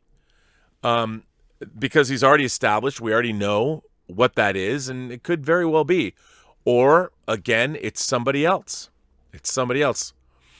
Neil Langsether says, happy birthday, John. Well, thank you. Thank you, Neil. Well, it's not for me, but you know what I mean. Crystal Stretching sent in a super chat and says, why was Vision surrounded in yellow like the Mind Stone when being created, not red like the rest of the town? Why the different color distinction? Well, I think that's what gave him life in the first place. And so maybe she was able to tap into that energy or something or use it because that energy, he was imbued with that. So maybe something there. Jonathan Sanchez sends in a super chat and says, hey, John, huge fan back here from the AMC days. In Doctor Strange, there was a book missing from the library. Could that be the book Agatha has? Maybe it's the Darkhold. Do you think Wanda will go to Strange and learn magic? Well, I think she's already using magic and wielding magic, very powerful magic, but I think that Strange is either going to have to help her or she's going to flee from his help and he's going to chase her or something like that. That's what I would expect. The Nerd Errant sends in a super chat and says, my guess is that Wanda made a fake body, but with Vision's actual spirit or data due to the Mind Stone power while his body is White Vision. Could be, but she didn't make White Vision. But yeah, I think I like that idea. I mean, I've really enjoyed, I've enjoyed the potentiality of that for sure. Isaac Racinos says in a super chat and says, when Wanda met her dad, I was hoping it would be Michael Fassbender at first glance. I know, wouldn't that have been great? I like their parents too. Oh man, he was such a good dad, man. Or maybe they're there. Maybe they adopted those kids. They don't know. Fred Lambie sends in a super chat and says, hi, happy birthday, John. What a great episode. Is the secret cameo James Spader as Ultron? Remember, Vision is a combination of Ultron and the Mind Stone. Could be Ultron, but I don't know. I don't know if they bring Ultron back here. Again, I think that removes the emphasis from what's going on now. But who knows? We'll see. Lee P sent in a super chat and says, seeing Vision dismantle was heartbreaking. Terrible. And especially when you saw them all parted out, not just from a distance, like seeing them all close up, it was like, oh man, what a bummer. Noah AG Faith in Christmas sends in a super chat and says, love this episode. I hope Doctor Strange appears at the end of the finale. Great episode. I think Doctor Strange, it's about time he shows up now. I think now's the time. Hey Avengers, hey Doctor Strange, help us out here. You know, help a little something for the effort. Sarah Moana says, could her powers enhanced from grief be a reference to her dad Magneto's same storyline with how his power grew from grief, World War II and his mom and X-Men? You know what, Sarah? While maybe not a direct correlation, same genre of grief. I think that's a very astute observation on your part. Not on my behalf, but on your part. I think it's actually a very, very great observation. Because, yes, it's that same kind of grief. I mean, it's familial, losing family. It's the worst kind of grief. I think you're absolutely right about that. Great observation. Michael D sends in a super chat and says, I think they're making the Scarlet Witch more like the MCU's Phoenix, a separate entity. After that, she watches her flashbacks in the third person. I don't think so. Because, again, they're taking cues from the comics. And Wanda is her own person. I mean, this is all part of... she suffers a lot of grief in the comics. And not exactly the same kind of grief that they're showing here, but close. Very similar. So I think I don't think she's going to see it from the third person. I think she's going to be very much a part of it. Black, conscious, and rich. Black, conscious, and rich BCR. What does BCR stand for? Should I know what that means? Sent in a super chat and says, Peters is Quicksilver. He constantly used real super speed with the blue streak. And like you said, Wanda doesn't give out superpowers. Well, I mean, she did create Wiccan and Speed too. But I think, you know what, Black? I think he is. I think he is the real one. I really do. I really do. Chris Lee sends in a super chat and says, this episode was delightfully slower paced, but part of me wished they spent even more time on her dealing with the grief post-Endgame. Love the scenes with Vision. Chris, I agree, but God, there's only so much grief they could throw in. I mean, she's only been around. You come back from the snap and finding out Vision's dead. I mean, remember, she couldn't deal with Vision's death until after she was unsnapped. So it's only been 3 weeks for her. You know, and it's been a long road getting from there to here. So it's I'm there. I understand. Mario Man 94 sends in a super chat and says, "Yeah, where the hell is Strange?" He had to have sensed that that's chaos magic is being used. I agree, but remember, it was just how long has the hex been here? And maybe Doctor Strange is off-world or doing something else. We don't know, or off on something. That's why he shows up. And maybe he'll say something like, sorry, I'm late. Or something. But you're right, Mario, man. Where is Doctor Strange? Where's anyone where's Wong, you know? Where's anyone from the Sanctum Sanctorum? There's the other wizards. Why haven't they all congregated? Or maybe they've been indisposed by someone or something has been holding them at bay.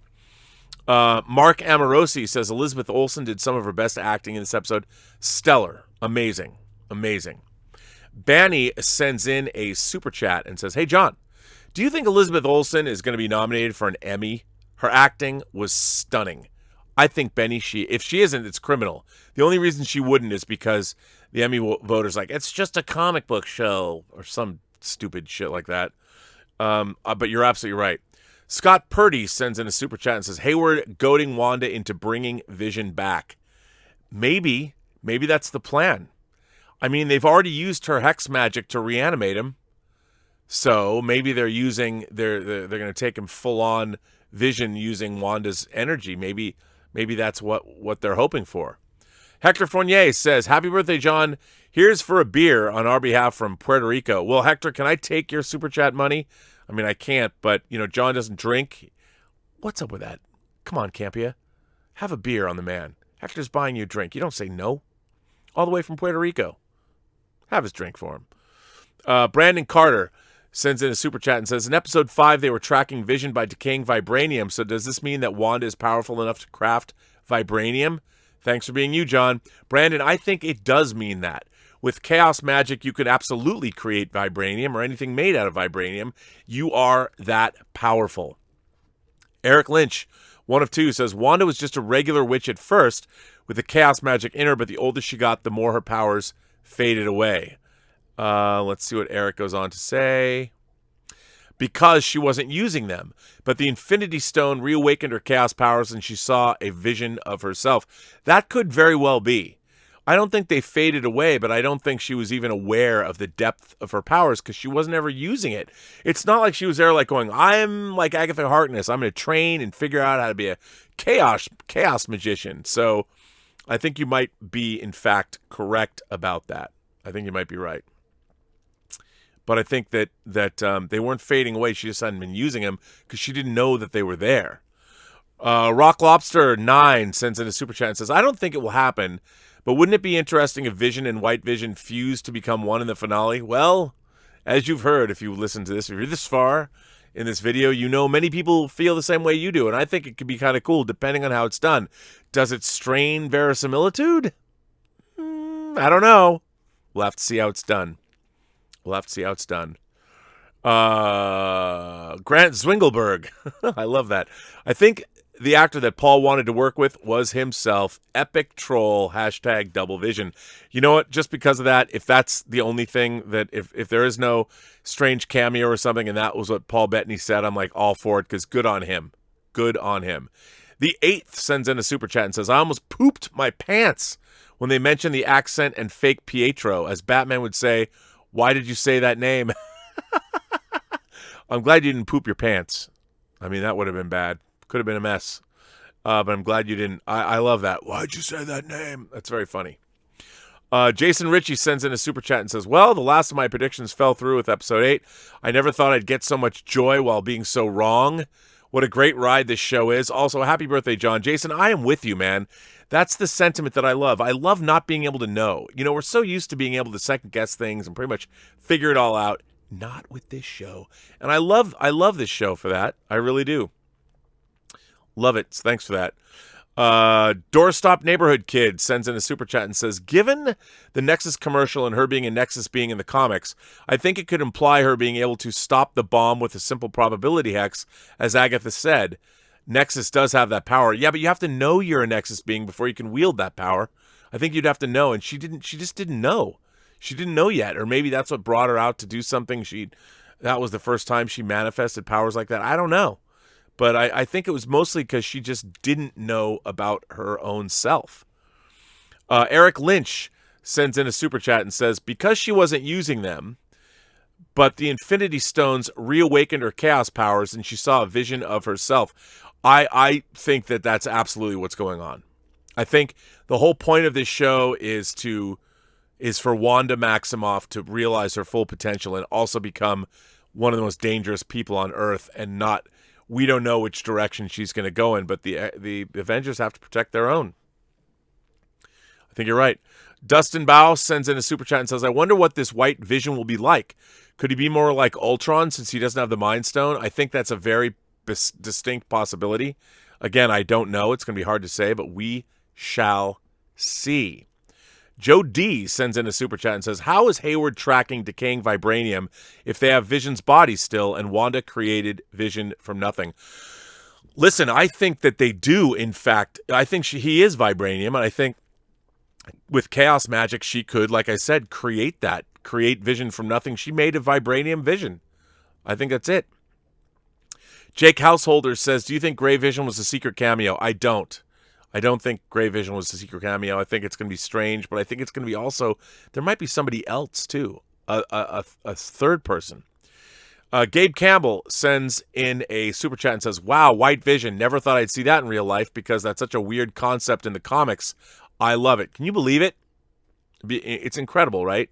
It's incredible we're seeing this Vision. Hero75 says, happy birthday. If Magneto may show up, not sure if he will, but if he does, he'll be Wanda's grandfather, not father. That's if it's Ian McKellen. And you could be right about that, but I don't know, man. I kind of want to see that, but I don't know. Gabe Campbell sends in a, wow, White Vision. Never thought I'd see that in real life because that's such a weird concept in comics. I love it. I love it too, man. And it is a weird concept, and man, we'll see where that goes because it's crazy. Ghost and I says, do you think Hayward is human? He kind of was egging Wanda on and said she could bring back Vision. How would he know that or say that when she didn't even know? Well, I don't know. I mean, I think that he was either trolling her or it was a suggestion or something. Obviously, they hadn't been able to animate their own Vision for a long time, so maybe there was something she could have done. I think that's what he was definitely hoping for. I think so. Doorstop Neighborhood Kid sends in a super chat and says, also, happy birthday, John. Someone on Twitter did clear up the picture of Scarlet Witch in the stone scene. It is indeed Wanda in that awesome costume. Yeah, I mean, the final Scarlet Witch costume, I think that's what we're leading up towards. I think that's what she's going to have eventually. I think that's where we're going. Absolutely. Johnny Vu sends in a super chat and says, happy birthday, John. Congratulations on your move and a healthy birthday. Love you, brother. What a very nice sentiment, Johnny. Thank you very much. I'm sure John appreciates that tremendously. Always Sketchy sends in a super chat and says, isn't the point of being sentient to be self-aware, think for itself, and therefore not let itself be controlled? Yes. And I think if Vision finds out he's being controlled by somebody or something like Hayward, there will be hell to pay. And you're absolutely right. Initial D's says, where was Monica and Pietro this whole episode? Good question. Bound somewhere by a hex? I don't know where they are. Who knows? Very interesting, though. Tamir Shawan sends in a super chat and says, theory time. I think Agatha is actually a good guy. There were times in the episode where she looked scared of Wanda and she was drawn to the hex, and maybe she's actually working with Doctor Strange. I wouldn't be surprised. I wouldn't be surprised if Agatha turns out to be a good guy. I think you might be right about that. I think that the fact that I think that her husband might be Strange the whole time, and he's been observing somewhere, and something's been going on, and she needed that support. I think you could be correct. James Welsh sends in a super chat and says, Agatha is hundreds of years old. What if to maintain her youth she needs to drain a witch's power, hence why she looks older in modern day, needs to feed? That is an interesting theory. Again, I don't know. I mean, maybe she's immortal. In the comics, she was 11,000 years old. But you definitely could be onto something here. Like, vampires have to feed. Maybe she has to feed. Gabe Campbell sends in a super chat and says, does that mean fake Vision will use white Vision to come back to life? I'm sure it will be badass, but a kind of normal Marvel happy ending. I don't think this show's going to end happily. I don't. And we shall see what happens, but I don't think it's going to be happy.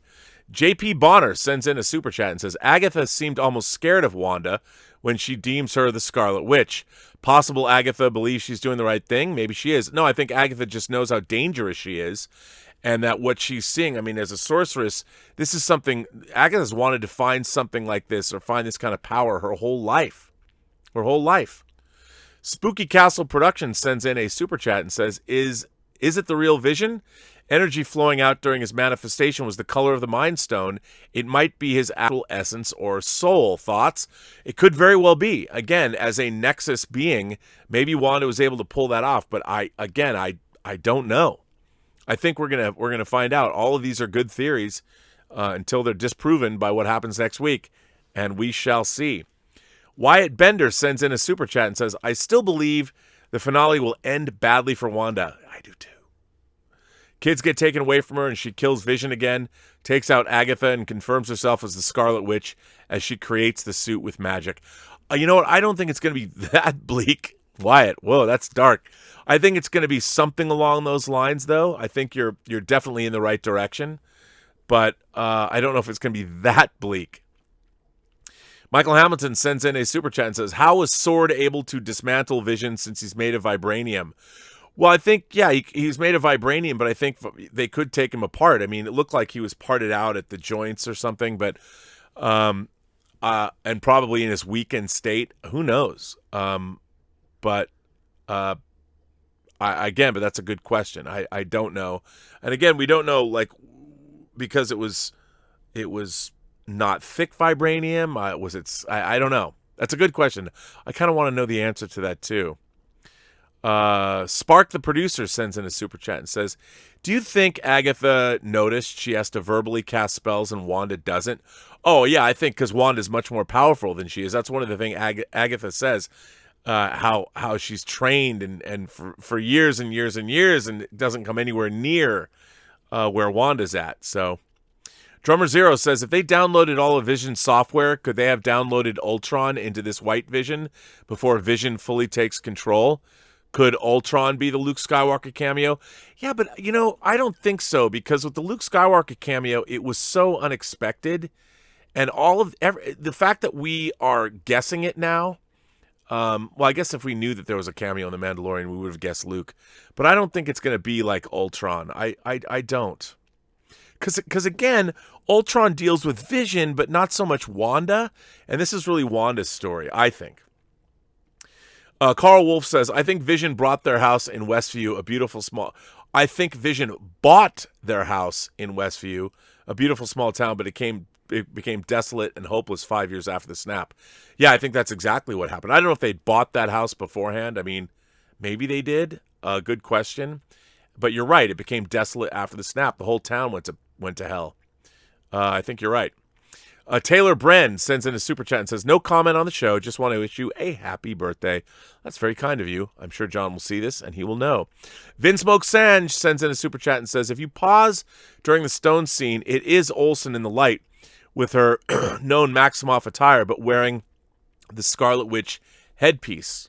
I can't feel you. Oh, maybe that's it. I love that. I love that she's wearing the headpiece.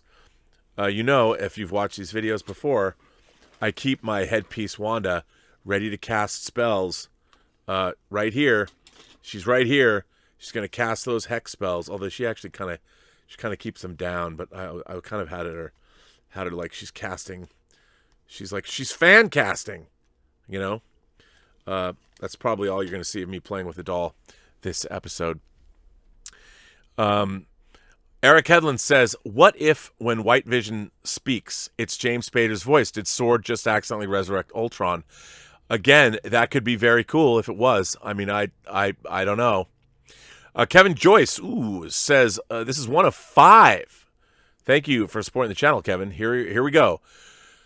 On Quicksilver, in my opinion, fourth wall-breaking gag casting should be one-offs, not significant multi-episode spanning roles. This role in particular was implicitly deemed narratively important enough to be introduced in one of the few episode-ending cliffhangers afforded in a limited series. To analogize, imagine if in Spider-Man 3 the possibility of a multiversal Spider-Man were introduced. The possibility of multiversal Spider-Man were introduced, and Tobey Maguire were cast to play a large role. Late into the film, however, it turns out he's just some random guy. To me, that's an unfired Chekhov's gun. Wow, that's interesting. A rare Feige storytelling misstep, not an adroitly placed red herring. Okay, here's the thing. Here's what Kevin is saying, and if I might break it down, that the positioning that Evan Peters had was one of great import to the story. He was a cliffhanger when he showed up. It was the next episode. Was he real? Was he not? That if he's not real, if he's not, why introduce that and waste that idea if it just turns out to be vaporware anyway? And I think that before we make that decision, the jury is still out. I think we're going to find out that he is. I think he is the Fox Pietro, but he'll be returned to his own multiversal plane at the end or something like that. But I agree with you. So I don't necessarily think we can call it a storytelling misstep yet, Kevin. I love that you called it an unfired Chekhov's gun. That would be the playwright Chekhov. And let's see. Let me explain that. This is great. So I'm going to read about that. What is Chekhov's gun? I love it when you letter writers are damn smart. So I know it's in the Wikipedia, but here's on TV Tropes. Chekhov, the master of the short story, gave this advice: if it's not essential, don't include it in the story. The term has come to mean an insignificant object that later turns out to be important. For example, a character might find a mysterious necklace that turns out to be the power source to the Doomsday device, but at the time of finding the object, it doesn't seem important. The necklace was essential to the story, but its introduction downplayed its importance. Chekhov's advice was not necessarily to conceal importance, but to not just spend time on things that are not important. A lot of people consider the phrase Chekhov's gun synonymous with foreshadowing, as all they're related. A gun that goes off in the third act that hasn't been in play at all before then is going to feel like a real ass pull. That's what it says here. But that's not a key to the meaning of the phrase. As a result of the success of franchises like Lost or Harry Potter, viewers and fans of myth-arc-laden and or carefully written shows and books have become accustomed to obsessing over minuscule details and are looking out for Chekhov's guns everywhere and anywhere, whether or not they actually exist. We call these epileptic trees and wild mass guessing. But I think you're right. I do love that you brought that up, Kevin. Sam Candelaria Jr. sends in a super chat and says, Hayward did say they took him apart and put him back together many times, but could not get him online due to its power source. Yep, they did say that. Absolutely right. Until they had that the drone come back with that energy, the chaos magic, and that's what animated him. Michael Hamilton sent in a super chat and says, will Mr. Scratch go Monty Python and wreck some fools? I think maybe. I think Mr. Scratch the bunny, we're going to see him transmutate into somebody, and I hope he wrecks some shop. Hannah Miller sends in a super chat and says, do you think that Pietro was the sword agent who went missing in episode 2 and Hayward implanted and triggered Wanda and her grief created it? Maybe. Again, it's hard to say. I really don't know. Dark Jedi Knight sends in a super chat and says, how is what Hayward did different from when Nick Fury was using the cube to make the WMD?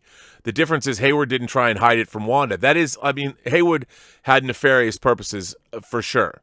But I think that ultimately, was he a bad guy? I don't know if he was a bad guy or not. Because I think he's doing what he thinks is right post Thanos. And I think that's a big deal. I think it's a big deal.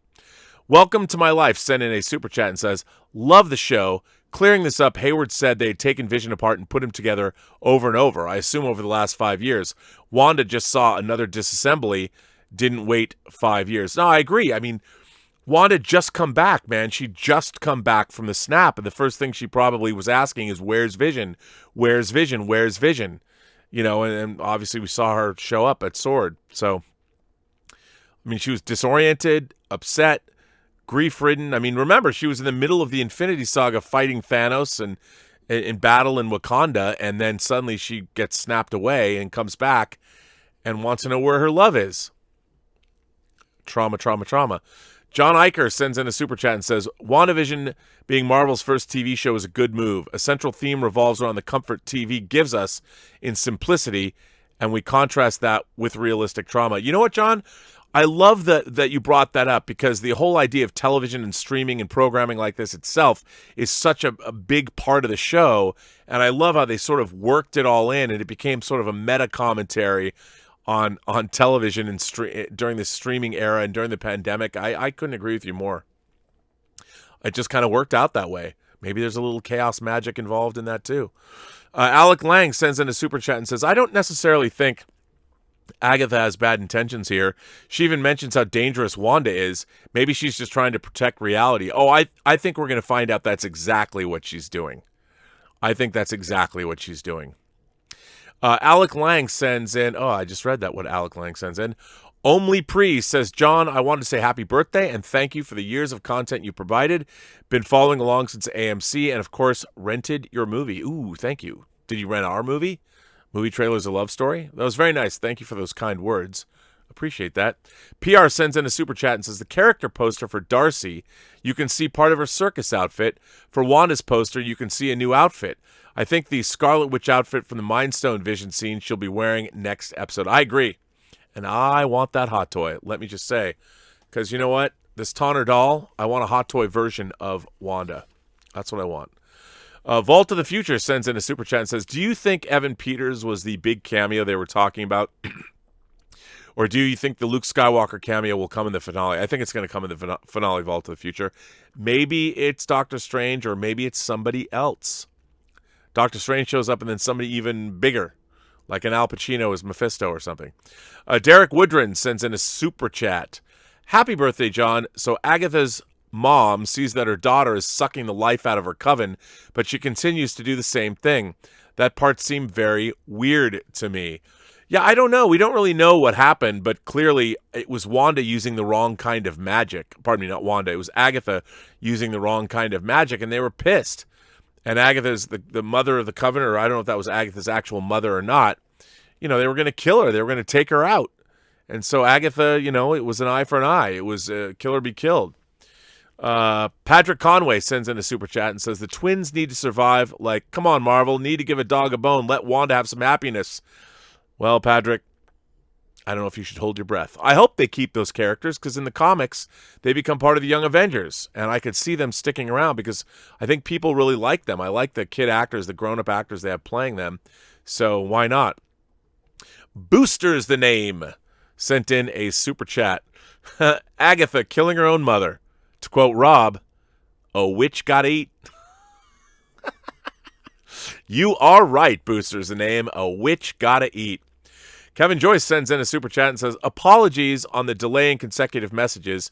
Super chat payment buffers allow for other people to get messages in. Regardless, happy birthday, John. Well, Kevin, thanks for supporting the channel, and I'm sure John will appreciate those birthday wishes. Nathan Taylor sends in a super chat and says, happy birthday, John. Thanks, Nathan. I'll tell John that. Clarence Taylor III sends in a super chat and says, I think some tiny part of Ultron may have been left inside of Vision, and this white Vision will be a new Ultron with James Spader's voice. You know, Clarence, that obviously that hypothesis is burning up the charts, #1 with a bullet. And I think we're going to see. I mean, hey, it's either going to be I think the Visions combined to create one Vision, but I think that what will happen is, here's what I think is going to happen. I think the Vision that Wanda has, that Wanda created in the Hex, is going to die. And some of his essence is going to allow White Vision to be reanimated or come back from wherever he is, or be his own person and not be in control, or not being controlled by Sword. But that Vision is not going to remember who Wanda is. I think it's going to be something like that. And that's why Mike Bundy says, my favorite line from Vision is, what is grief if not love persevering? It's one of the great lines ever. That's gonna be, how memeable is that? It's gonna be the most memed thing ever. At least this week.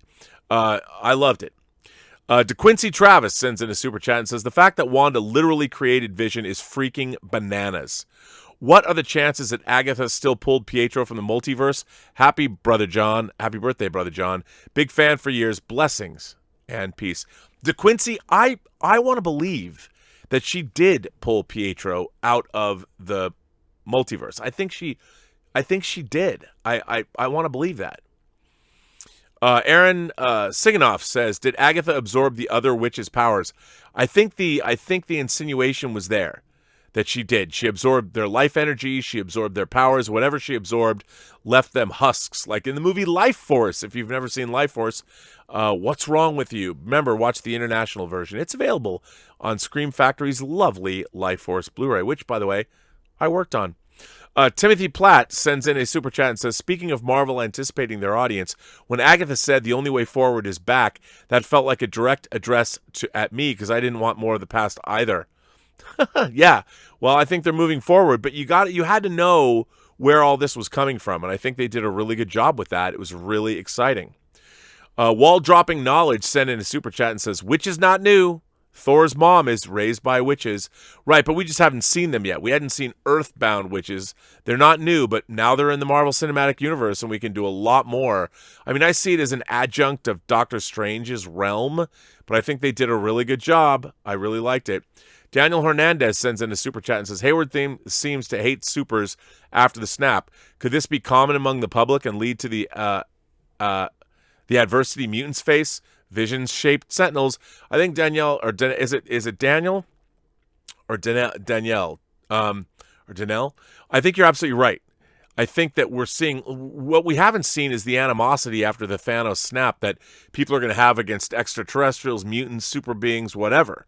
I mean, they're going to blame the Avengers or superheroes for this, even though it wasn't their fault. But I think you're absolutely right. I think that's exactly where the public animosity comes from. Jal Fernandez says, 6 hours of content, that's 360 minutes. With this last episode, we've seen 292 minutes of content. Final episode will be 68 minutes. Man, I would love that. I would love that. I think it'd be great. Because it could, I mean, the longer the better. Chaz McGill sends in a super chat and says, why did the Avengers let anyone take Vision's body after Infinity War? You would think the Avengers would have control over his body. Again, after the snap, I don't know what happened, you know? I mean, the Avengers were separated. They were all over the place. I don't know what happened after the battle, because after everybody would be gone. Half of Wakanda was missing. I mean, it would be chaos. I don't know. Maybe they brought his body somewhere and they just thought he was dead. DeQuincy Travis sends in a super chat and says, White Vision ripped from the pages. I knew it was coming. I think when all this ends, Wanda will place her Vision's consciousness into White Vision. Also, this entire season, has felt like an MCU film. Amazing. I agree. DeQuincy, I think this has been great. And the more people say this, the more I think that maybe Vision's, Wanda's Vision gets put in the body of White Vision again. But I don't know. Andrew Charleston sends in a super chat and says, Mr. X, Ralph, Dottie, the delivery man, Herb, Pietro, the witness protection guy, the book, and the engineer, and no multiverse, X-Men or Fantastic Four 2. Andrew, don't be so pessimistic. Bring your sense of wonder, son. I think there's going to be more to come. More to come. But that was a lot. Reading that list, I know a lot of people were expecting all those kinds of revelations, but I wasn't. You still got to focus on what this story is actually. What's the story telling? And it's focused on Wanda and Vision and where we're going. Richard K says, if this is 8 months before Spider-Man Far From Home, how does it lead into Spider-Man 3 unless Spider-Man 3 is set far from home? Could be. It could be that Spider-Man 3 takes place in between, but I don't know. I don't think so. But it's going to be again, I don't know. Hannah Miller sends in a $7 super chat and says, is it possible that Hayward is Ralph? With Vision being's potential government-controlled counterbalance for Wanda, and happy birthday. You know what? Hannah, you might be right about that. Is Hayward Ralph? I don't know, but could very well be. That Agatha is working for S.W.O.R.D. and has been the whole time. That wouldn't surprise me. But, did S.W.O.R.D. know this was going to happen? That's the real question. Were they planning on? They were just working on Vision. I don't think they knew that this was going to happen with Wanda. I really don't. Samuel Shin sends in a super chat and says, where's Clint when you need him? He and maybe Cap were the only two I felt she was close to other than Vision himself. I know. So bring out the Avengers. I think it's about time. Somebody better show up and help out because things are bad. Freddie sent in a super chat and says, happy birthday, John. You are number one. WandaVision confirms Marvel's superlative quality and versatility. I really hope they keep daring to push boundaries. It's true. James, I do too. I think they are. I think this shows they are. I think if all of these shows that they're making have the same quality as WandaVision, man, we're going to get some great entertainment. JMeister25 sends in a super chat and says, it's amazing that Civil War is paying off 5 years after its release. Goddamn Marvel are the kings of continuity. JMeister, I agree with you. I think it's amazing the fact that they've put so much time and effort into this stuff, and it pays off. I think it's fantastic. The One Who Eats Lemons sends in a super chat and says, I think Hayward was being kind to Wanda to goad her into using her powers to bring back Vision. He needed her power as energy for his own project. I think you're absolutely right. I think that's exactly what he was doing, and he succeeded. But I don't think he knew what was happening with the Hex. I think it was just opportunistic on his part. He didn't know. And once this thing, he knew that something might happen, that Wanda was going to do something somewhere. So Richard K sends in a super chat and says, Big Bad, who Agatha works for, revealed in end credits, leads to main villain in Doctor Strange to Mordo. I hope, and with Rob on and with Aaron back, we see Chris Carr back soon as well. I miss Chris Carr. I love Chris Carr. I love her energy. I love hanging out with her. She's fantastic. And I love Aaron too. And I'd love to, once we can all start working together again, I'd love us for all four of us to come into the studio, John's new place, and have a let's see, I should be careful how I put this, have a nice round robin show with the four of us. Wouldn't that be fun?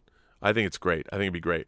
Andrew Charleston sends in a super chat and says, J.B. Smoove, who played Mr. Dell in Spider-Man Far From Home, was blaming all the elementals on witches. Could it mean the events of WandaVision were public knowledge? Well, I think they're going to be. I mean, there's so much going on. There's all the civilian population of Westview. There's the big, giant military presence of S.W.O.R.D. I think it's going to get out. People are going to know. Nick C. sends in a super chat and says, it amazes me how the great John Campea community is. I start WandaVision when it comes out every Thursday and post my questions after the episode, and I'm amazed at how many people have already put theirs in. Oh, it's unbelievable. It is unbelievable. This is a great, great community. I'm very happy to be a part of it, and everyone's so enthusiastic. It makes doing these videos so much more fun. Mark Kirkman sends in a super chat and says, happy birthday, John. I plug your YouTube channel on my podcast. Love the episode. I think the big bad is Agatha all along, and now Wanda being called the Scarlet Witch will be the baddie in the next Doctor Strange movie. Could very well be. I mean, that it could be as simple as that, but I'd like to think that there's something more to it, but maybe there isn't. Maybe this is all about Wanda's transformation into the Scarlet Witch, and like in the comics, her loyalties will be tested. Jack121 sends in a super chat and says, do you think she gave Pietro his power? I always thought it was weird that the Mind Stone equals speed, plus she did give her sons their powers. I don't think she gave Pietro his power. I think Pietro was born that way, and then it was accentuated by the power of the Infinity Stone. I think so. Fausto asks, was Pietro also born with his powers? I think so. I believe that. Richard K sends in a super chat and says, because they're linking Wanda heavily to magic, does that mean she won't be related to Magneto in the MCU? I'm still hoping and praying we get a Fassbender Magneto cameo. I don't think we're going to get that here, but I don't think I don't think they're going to do that in this. Remember, Scarlet Witch was around for a long time before they ever admitted or brought to the fore that she was Magneto's kids, and then it was retconned later. So we'll see. But I don't think we're going to see Magneto. I think it'd be weird. Juan Lopez sends in a super chat and says, I can't feel you, and the map to their house to grow old in. Damn you, Kevin Feige. You know how to make me cry. That stuff was heart-wrenching. It was heartbreaking, and it worked. It worked really well. Dan Ashendon sends in a super chat and says, John, I'm genuinely interested in what you would want to happen. What would have you leaping out of your chair and going crazy? Happy birthday, too. Well, I think if there's a larger force, whether it's Dormammu, whether it's Nightmare, whether it's Chthon, or whether it's Mephisto, I think if there's something larger behind all this, that's what really would send me into a lather. I'd love to see that happen. Pit83 sends in a super chat and says, could a past version of Natasha Romanoff show up during the final conflict to convince Wanda to go with Doctor Strange? My theory of Mojo was way off. I think that's pretty big because, like Pietro, Scarlet Witch is I don't think they can bring back the dead, and I don't know, maybe it's a different aspect of Black Widow, but I don't think so, especially because we're going to get a Black Widow movie. I don't think so. Yeah, Mojo. Some people had Mojo as a theory. I just think it's too out there. You'd have to explain too much of what Mojo World is and all that backstory. It's tough. Nico Odell sends in a super chat and says, I absolutely thought that Aaron Taylor Johnson was going to show up in one of those flashback scenes. Also, could the engineer be with Randall Park right now, improving the machine to enter the Hex? Happy birthday, man. You know what? Where is he? I think there's a lot more. I think the shocking end of this series is going to be quite revelatory. I think it's going to be pretty amazing. I do. Rusky9110 sent in a super chat and says, does this mean mutants might be magic but can use it without training? I don't know. I think only Wanda is really magic, and I think like everything else, you have to train. You could have the greatest latent athletic ability in the world, but unless you train and develop it, I think Wanda has never really done that. She doesn't know the extent of her powers, and I think what has happened here is we've watched not just the birth of her children, but we've seen the birth of the, say it with me now, Scarlet Witch. Now I can't stop touching her. So what can you do? But I think that's something to do with that. J.R. Rodriguez sends in a $4.99 super chat and says, did Hayward plant the letter to lead her to an isolated town to emotionally manipulate her to manifest her power without getting worldwide attention? Ooh, I'd like to believe that probably, but that's a lot. I mean, I don't know if that's true. Could very well be, but I don't know. Jalam Gameplay sends in a super chat and says, Agatha says that Wanda already has powers when she's a kid, then the Mind Stone enhanced her powers. Did Pietro already have powers as a kid too? I think absolutely he did. 100%. 100%. It just they hadn't manifested as much. Empire Fan 1980 says, I'm calling it now after how amazing WandaVision was. DC is going to have a show of Harley and Joker jumping through a sitcom. I don't know. I think that ship might have sailed, Empire Fan. I don't know how that would fly if they tried to do that now. Laura Hayward sent in a super chat and said, those kids make me feel like I wasted my life. You know what? You're not alone. Brandon Barrett sends in a super chat and says, "Hey, John, one of two. Why does SWORD, a.k.a. the U.S. government, think Vision's body belongs to them? He wasn't a U.S. citizen because he was not considered a human being, evident by the way Hayward calls him a sentient weapon. Viz being built by a rogue android and Viz dying in a foreign nation. Viz never enlisted in the official U.S. government agency known as the Avengers, and they were not governed by the Sokovia Accords, which the UN runs." Well, I think, maybe they didn't, but what were they going to do with Vision? Was it going to just stay in Wakanda? Maybe they probably asked to see if they could, because, they wouldn't be the only people looking for defense against future Thanoses. So that's why I think that what SWORD is supposed to protect from these threats, I mean, Vision was obviously incredibly powerful, and we needed more of these elements to protect against future threats. That's why I don't think necessarily Hayward's going to be as evil as people seem to think he might be. Peter Vincent Catulio sends in a super chat and says, "Scarlet Witch is MCU's third time's a charm, Dark Phoenix. Fox can never and will never," literally. You're right. But again, Scarlet Witch in this is now just becoming the Scarlet Witch that we've seen in the comics, like from House of M and things like that. So, yeah. BW Rosas sends in a super chat and says, "After this episode, folks now say that Chthon as being the big bad, all because of his connection to Wanda in the comics, due to the fact that he marked her as a kid to be infused with his magic. Agree?" Could be, but again, he's kind of maybe he's too comic booky, but then again, you never know. I mean, I don't know if they're going to use Chthon, but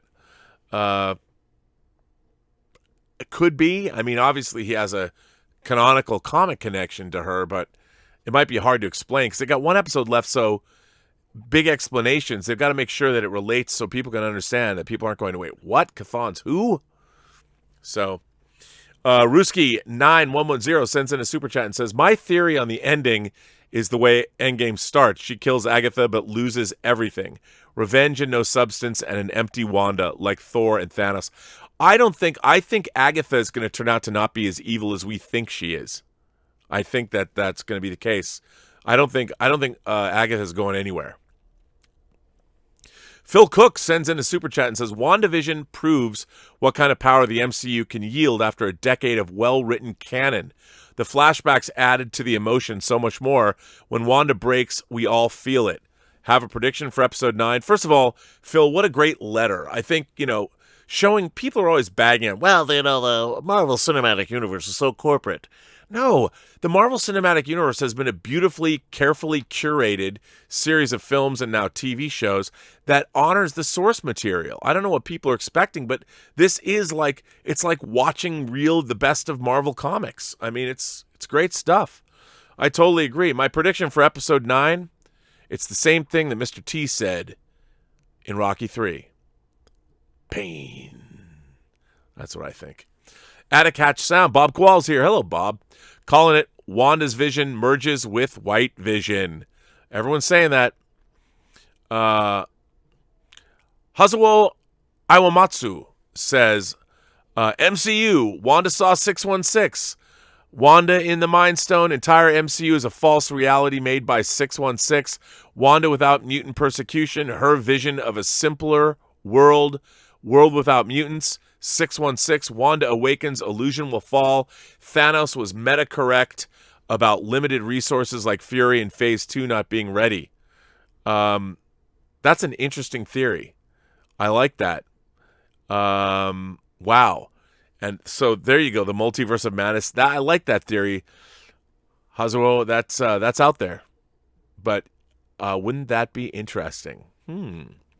Richard K. sends in a super chat. Over under 40%, they reveal the engineer in the next episode, and it's Dr. Victor Von Doom before he becomes the Dr. Doom, the evil villain we all know. Richard, I would say under. Because again, Dr. Doom, a reveal of that magnitude would completely distract from the story that's being told here. And I don't think that they would do that. J-Master25 goes on to say, the contrast between Agatha and Wanda unleashing themselves in terms of magic is very powerful theming and fantastic storytelling. Kudos to Marvel. I agree, man. I think it's great stuff. I love it. Dylan Valenti sends in a super chat and says, John, this show is an achievement. Such an achievement.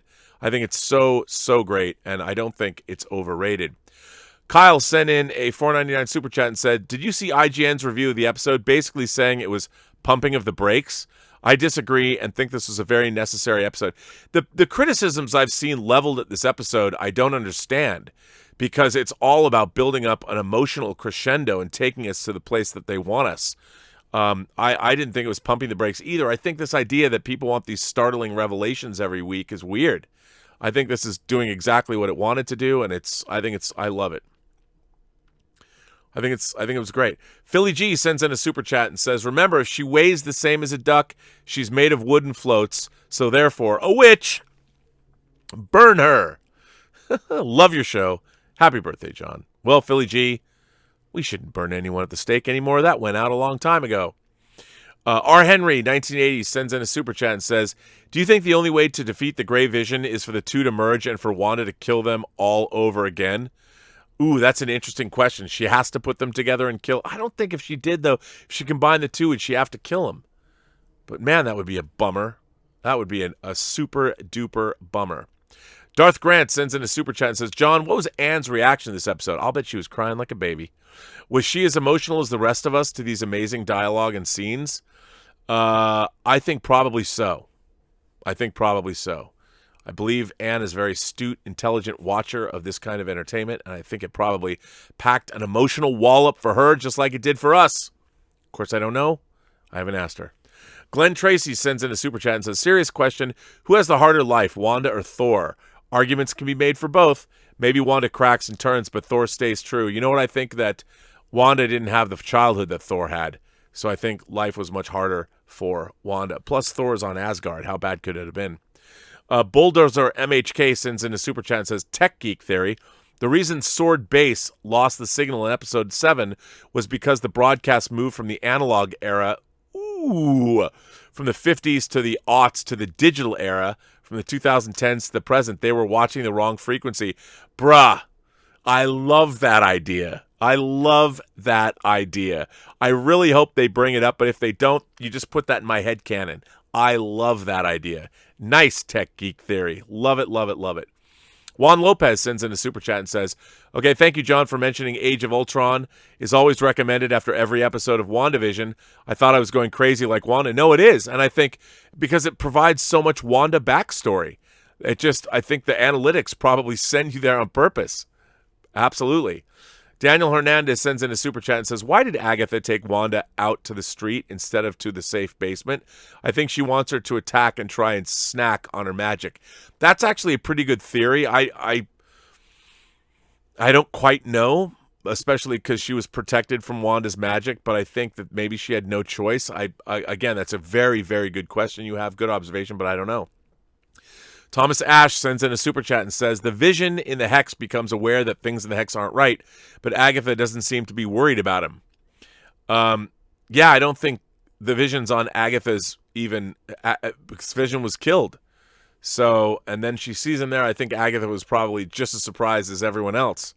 So, and probably knows that Vision isn't real, because the real Vision's dead. So she wasn't that ever concerned. Eric Benson sends in another super chat and says, happy birthday, John. We need longer episodes. Like, why do we have to wait a whole week until the next episode? This should be classified as cruel and unusual punishment. Disney, how many dollars for you to release the last episodes? Well, Eric, good things come to those who wait. But I agree with you. But you know what? We're so used to binging. It's like, I want it now. Sometimes it's nice to enjoy things. It's like chewing your food. A fan of Peanuts sends in a super chat and says, happy birthday, John, my brother. I love this episode. Well, thanks for the happy birthday wishes for John, and I'm glad you like the episodes. I love seeing a fan of Peanuts always. I think it's great. Andrew Charleston sends in a super chat and says, but John, you say Vision is dead in Spider-Man Far From Home. Though it's said by Talos disguised as Fury, she seems shady and suspicious to me. Could be, and people don't always know. They don't know everything that's going on. Stuff happens. Wesley Belisich says, happy birthday, John. Well, you were right about Vision and Pietro, both fake. Do you think Vision has a future after WandaVision, or is this his end? Oh, I think this is not his end. Vision's been a a mainstay of the Marvel Universe for a long time. I don't think Vision's going anywhere. The Black Shirt Podcast sends in a super chat and says, maybe White Vision has latent Jarvis still in him and comes back. And that comes back because of his love for Wanda. Maybe they tell him to kill her and he wakes up. Maybe. I don't know. I just don't know. Wesley Bellish says, also, it's my first time contributing. I love what you do. Well, Wesley, thank you so much. I very much appreciate that. People are going to wonder, they're going to be looking at me going, when is this show going to start? I'm going to move it to 3:30. That's what I'm going to do.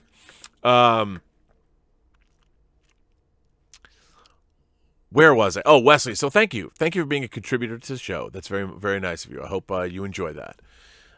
Because I like contributing to the show in my way. So I'm glad you like it. A fan of Peanuts sends in a super chat and says, I say both Visions merge and Wanda will get him back. It could happen. You know what? Everyone thinks that's going to happen, though. We're getting so many of those things. I'm wondering now, is it? Because everyone seems to think that's what's going to happen. We shall see. D.W. Dunphy says, imagine this. 1 year ago, people wondered if Marvel had it in them to handle a solid TV show. No one expected a phenomenon. You're absolutely right about that. I wouldn't have. I mean, I knew that Marvel's good at what they do, but I wouldn't have known that it would have been this engaging and this much fun. It's terrific. And it's funny, now I'm thinking, I wonder if, can Falcon and Winter Soldier possibly live up to this? And I never would have thought I would be saying that, but I kind of am, which is crazy. Jose Reyes says, having White Vision in the last episode feels kind of rushed, especially if he ends up turning bad and ends up dying in the same episode. Maybe, but I don't think it's going to be like that. I think, I don't. I think it's going to be something more. Maybe. I don't know if it's going to feel rushed. None of this show has felt rushed. It's been so wacky to me. I've really just been enjoying the whole thing. Charles W. Jansen II says, how do they know she's a witch? Did they build a bridge out of her? I see Wanda as the big bad who Agatha will have to save from herself. I think you might be right about that, Charles. I think Agatha is not the bad person that we think she is. I really don't. I think you are absolutely right about that. Nisvik96 says, just a thought, but wondering what the surviving Avengers were doing after the snap while Vision's body was getting desecrated. Still love the episode. You know what? I honestly think that they probably knew that Sword took Vision's body away, and they didn't think much about it. Like, he was dead. This tech was there. They know how he was created. He was created by Stark, who was also dead, and crazy technology, so why not somebody examine what it was? I think they were probably sanctioned it even. Yeah. I think that's probably after Thanos came down and look what happened. We need powerful beings. And I'm sure someone said, if you can recreate Vision, maybe bring it back. That could be helpful. A fan of Peanuts says, I don't think Agatha is a witch from 1693. I think she's a mutant from 1693. And her mother floating is actually a great ancestor of Magneto. It all fits.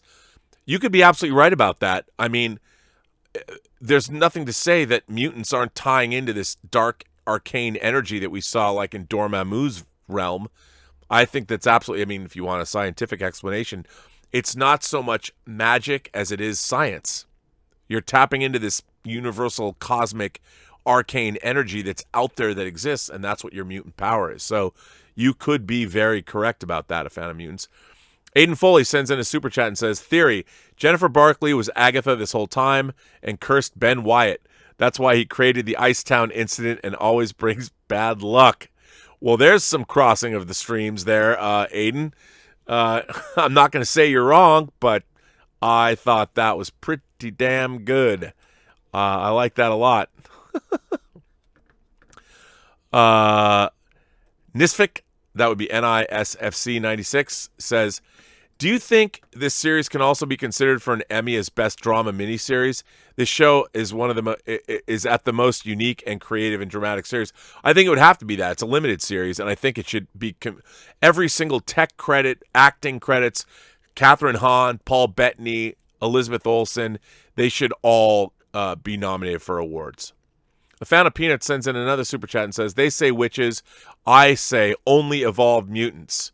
I agree. I think, John, I think you're absolutely right. I think that's what you're going to find out is that they are mutants. And if that's the case, then mutants have been here for a long time. We just haven't seen their stories yet. And I've always liked that idea. I mean, clearly we're seeing Agatha Harkness for the first time, and she's been around since the 1600s. So what was she doing during the Infinity War? I don't know. She was busy doing something else. Tyler Jackson sent in a super chat and says, John, it's safe to say that Nightmare nor Mephisto is showing up? I don't think so. I wouldn't count any of this stuff out.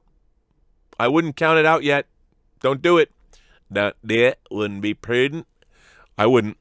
David Morgan Jr. sends in a super chat and says, won't happen, but imagine the internet if White Vision is going in for a final kill on Wanda and suddenly he starts crumpling up like an aluminum can, and then the camera pans up to reveal Magneto, a definite callback to Luke since he crumpled the Dark Troopers in the exact same way. Again, I don't think it's going to happen. I think then the focus would be taken off Wanda too far, and we wouldn't get what we really need.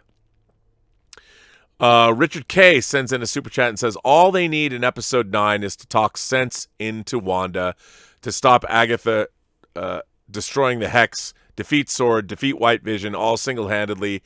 They need, is Dominic, let me read that again. Richard K. says, all they need in episode 9 is to talk sense into Wanda, stop Agatha, destroy the Hex, defeat Sword, defeat White Vision, all single-handedly. They need Dominic Toretto. Well, Richard K., again, crossing the streams. What they really need is Hahn. That's what they need. So he could get final justice and vengeance using the Nexus energy of Wanda's chaos magic. Who knows? Maybe that's how Hahn came back to life. Lewis Dotson sends in a super chat and says, is White Vision the real Vision or just battery powered? I read him looking at his hands like, how am I here? I think White Vision is the real Vision and of what's left of him. But Wanda has created her vision in the image she loves and remembers. So we'll see where that goes. Vince Smoked Sand sends in a super chat and says, that look Wanda gave Vision after the what is love line is so much her falling for him. So beautiful, even Agatha teared up. I agree. I thought that was great. It was so fantastic getting that backstory. Michael Bradley sends in a super chat and says, hello, John. Even though my Hex prison theory is out the window, I really like this episode, and I think the finale will be off the wall crazy good. Michael, I think so too. And by the way, it better be crazy good because, boy, we've certainly all been set up for that, haven't we? Yeesh. Let's hope it's crazy good. Crazy good. Jesus Lover sends in a super chat and said, could Doctor Strange be the rabbit? Agnes could have captured him and turned him into the rabbit, and then Wanda can get him out and tie him to the next movie. Maybe, or maybe the rabbit's somebody else. We don't know. We're going to have to see. Could be. I don't know. Archangel 8991 sends in, or 0891 sends in a super chat and says, Monica referred to the engineer as a he in episode 6. Still to see him. You're right. Engineer dealing in magic mystics. I give you Victor Von Doom, John. Luke level cameo. No, I don't think so because he doesn't exist in the Marvel Cinematic Universe yet. And what does that have to do with Wanda? I mean, that's the thing. Remember, you got to keep your theories down to what this show is really about. And it's not about giving us a Doctor Doom cameo. It's about something to do with Wanda.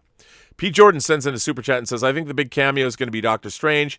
I know Paul said it was somebody he hasn't worked with, but if you think about it, they've never been in the same scene together in the movies. That could be, but I think Doctor Strange is sort of the obvious person that we expect to show up.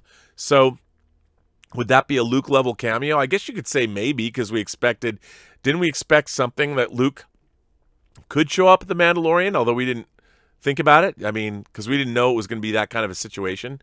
You just never know. Andrew Charleston sent in a super chat and said, I'm confused. Vision is in pieces.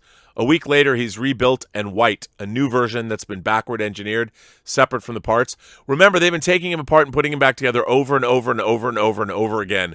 And I think after Wanda showed up, they had a mandate. We got to get this guy together, and we don't have much time left. So I think that's part of what was going on there. Hero is a fan of sent a super chat and says, John, how did Hayward know that Wanda can bring Vision back to life or online? I think it was just a theory. They tried everything else, but maybe since they were connected, maybe her energy. I think it was a good supposition, probably. Angel Jacoby sends in a super chat and says, how do you take young Agatha's interactions with her mom and Coven? Were any of her fears or pleas sincere? Please, I can be good. All manipulation. No, I think that after that, they tried to kill her. I think she probably was sincere. She was probably, in my mind, dabbling with dark forces that she had no business dabbling in. I think that's what happened. And then when they tried to kill her, she's like, why? What? And then she had no choice but to defend herself.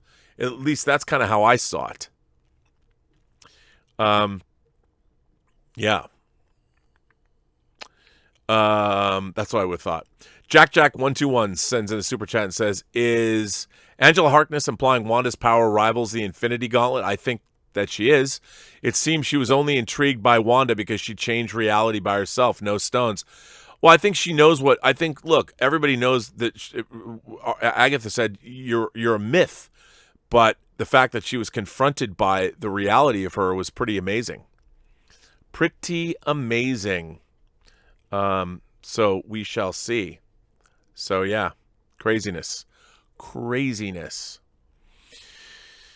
Yeah, because she's dangerous. I don't know if she's got. She can she affect the entire universe? Is she that powerful? I doubt it, but who knows? Ben Rayner sends in a super chat. T-minus 6 days, 7 hours, 14 minutes from when I'm writing this to the finale. Joe Byram sends in a super chat and says, it appears you missed this. Hayward said they've taken him apart and put them back together 1,000,000 times, but have never had that power source. Yeah, that's what I was saying. They knew exactly what to do. They could probably throw them right back together if they had to. Because Cinema Reviews sends in a super chat and says, did anyone else notice that Westview looked really bad when Wanda drove in? The buildings looked beaten up and the people looked depressed. Yeah, because the snap had just come back. I'm sure the whole town was, when half the world goes away, all the towns in America couldn't survive, so that was a town that died. I'm sure there were towns like Westview all over America. I thought it was really great. I love the art direction there. I thought it was terrific. The Black Shirt Podcast sent in a $4.99 super chat and says, maybe White Vision has latent Jarvis still in him, and that comes back because of his love for Wanda. Maybe they tell him to kill her and he wakes up. Could be. I have no idea what's going to happen with this. We've got so many different theories. I really don't know. Especially during this stream, I'm discombobulated now. I don't know what to believe. But that's as good a guess as any. Alex Yara says, Wanda plus Vision were part of the close-knit group with the Falcon, Cap, and Widow post-Civil War. Do you think Falcon or other Avengers would come to her aid? You know what I was thinking that a Luke Skywalker level cameo could be? Would be old Steve Rogers, but that's probably a long shot. I don't think so, but that would be kind of neat. It would be get you in the feels. Maybe he would have some kind words for her or something. Ob626 sends in a super chat and says, I now think that the repeated hearts, the calendar in the first episode, the opening credits in the second episode, and the calendar again in the 2010 opening credits is referencing Vision's letter and their home. Now I'm even more sad. I think you're absolutely right about that. I think it's absolutely referring to that, and that's why it's even sadder. You are so correct. Totally correct. And now I'm going to cry. Steve Going sends in a super chat and says, I don't care what anyone thinks. This is an Emmy-level show. Liz, Paul, Catherine, and the show deserve nominations. Steve, this show deserves nominations across the board. I agree with you 100%. I hope this wins all the Emmys because it deserves them. It deserves them. Because we're basically seeing a feature film on screen, on streaming. It's amazing. No expense has been spared. The production quality of the Marvel Cinematic Universe is all still here. Because Cinema Reviews sends another super chat in and says, people think Wanda will send something around the world that gives people powers and mutations. Where have I heard that? Oh, yeah, the Inhumans. Yeah, I don't think she will. I think the mutants are already all here. And I think they've always been here. We just haven't seen their stories yet. Slarf sends in a super chat and says, what a fun episode. I noticed the property deed had a heart on it. That's why in episode 1, the calendar had a heart on it. Would it be fun if that's why? Look, I think if you go back and watch this show, I haven't done it yet, but I feel like before I watch the final episode, I want to go back and watch everything, because I'm sure that this is chock-a-block full of stuff all the way through it. You're going to be like, oh, look at how they did that. Look at how they did this. I think absolutely 100% they did that. Andre Jenkins said, I really enjoyed this episode a lot, but when Wanda said, I can't feel you anymore, oh my God, I literally lost it. I had to let it all out. I agree, man. Andre, this episode was totally emotional. More emotional than I thought. I mean, I wasn't expecting to get all like teared up, but I was like, this thing got me right in the feels, man. This episode 8, wow. Ashura says, I disagree, John. Hayward was hyping Wanda to bring Vision on. Yeah, I think that's probably true. I mean, what was it? He had to try something. I mean, the real question is, how could no one knew this was going to happen? So it had to have been pretty strange when it did start happening. So Anders F says, happy birthday, John. Wish you many, many, many more. Thanks for keeping me informed and entertained since 2012. All the best. This show is nuts. Yeah, I agree. Spark, the producer, sends in a $5 super chat and says, maybe chaos magic is what Agatha's mother accused her of trying to steal, that it was above her age and station, and now she's trying to get it from Wanda. That could very well be. I think that could be. Or Agatha is just like, I've never seen anything like this before. But the question is, why was she in Westview? We know, though, from it was Agatha all along, which had to have been something that Wanda herself created. And because she didn't, and it wasn't her all along. And we see her arriving at Westview when it's already Westview. So, questions. Laura Howard sends in a super chat and says, John, we're not saying that Hayward knew she would take the town, but he was gaslighting her to activate the Vision bot. I think that's a distinct possibility. Passive pushes to make her think he had empathy. Chaos is unpredictable. So she went left and he went right. I think it's absolutely something to that effect. But I don't know. The question is, did anyone know about the Westview Hex before? I think that it was an honest thing to send Monica Rambeau there. They didn't expect it to be this thing. At least I don't think so. Mr. Drico8 says, would you agree that Hayward's actions may have perpetrated the actions of Wanda once she left Sword headquarters? Oh, I think they absolutely did. And I think nobody could have imagined what was going to happen. I honestly believe that. Ethan Holgate sent in a $6 super chat and says, a one of two. Man, John, talk about brilliant misleading from the very beginning. An absolute fantastic episode, in my opinion. The plot twists made sense and were perfectly well done. I really loved how they explored Wanda's past traumas using Agatha, and I liked how Wanda didn't take the town hostage on purpose. Yeah, I mean, that's another part of this tragedy, is Wanda didn't mean to do any of this. At least I didn't think so. We'll see where that goes. But, yeah. Riley Johnston sends in a $4.99 super chat. Do you think it's a good idea for Disney to release Falcon and Winter Soldier so soon after WandaVision? I don't know how it can get any better. I think it's going to be a very different show. I think we're going to enjoy it differently than we enjoy WandaVision. I mean, I'm sure people will compare and contrast, but it's going to be so different that I think they know what they're doing. And remember, we're going to sail right through the 6 episodes of Falcon and Winter Soldier into Black Widow, theoretically, if it opens in theaters. And then we're going right into Loki. And then, what is it, Shang-Chi and Eternals and Spider-Man 3? What a year this is going to be. My God. Marvel will own all of our souls. I don't think it can get any better. Manny Garcia sends in a super chat and says, happy birthday. Well, thank you very much. Ethan Holgate sends in a super chat and says, oh, that was already the second part of your other one. Telephone Production sends in a super chat and says, is this fair criticism? First Iron Man, Tony fights an evil Iron Man. First Captain America, Rogers, a super soldier, fights an evil super soldier. Hulk fights an evil Hulk. WandaVision fights an evil Wanda and an evil Vision. Is that a criticism or is it awesome? I mean, I understand what you're saying, but I don't necessarily think it's bad. I think it's more about confronting loved ones. Um, Iron Man's fighting a friend, a mentor. He's also fighting himself. But Captain America, well, he's really fighting. He is fighting the Red Skull, I guess. But and Bucky later. But I don't know. It's not an evil Hulk. It's an abomination. So I think it's you could look at it that way, but it is still a superhero thing, so you have to kind of go with that.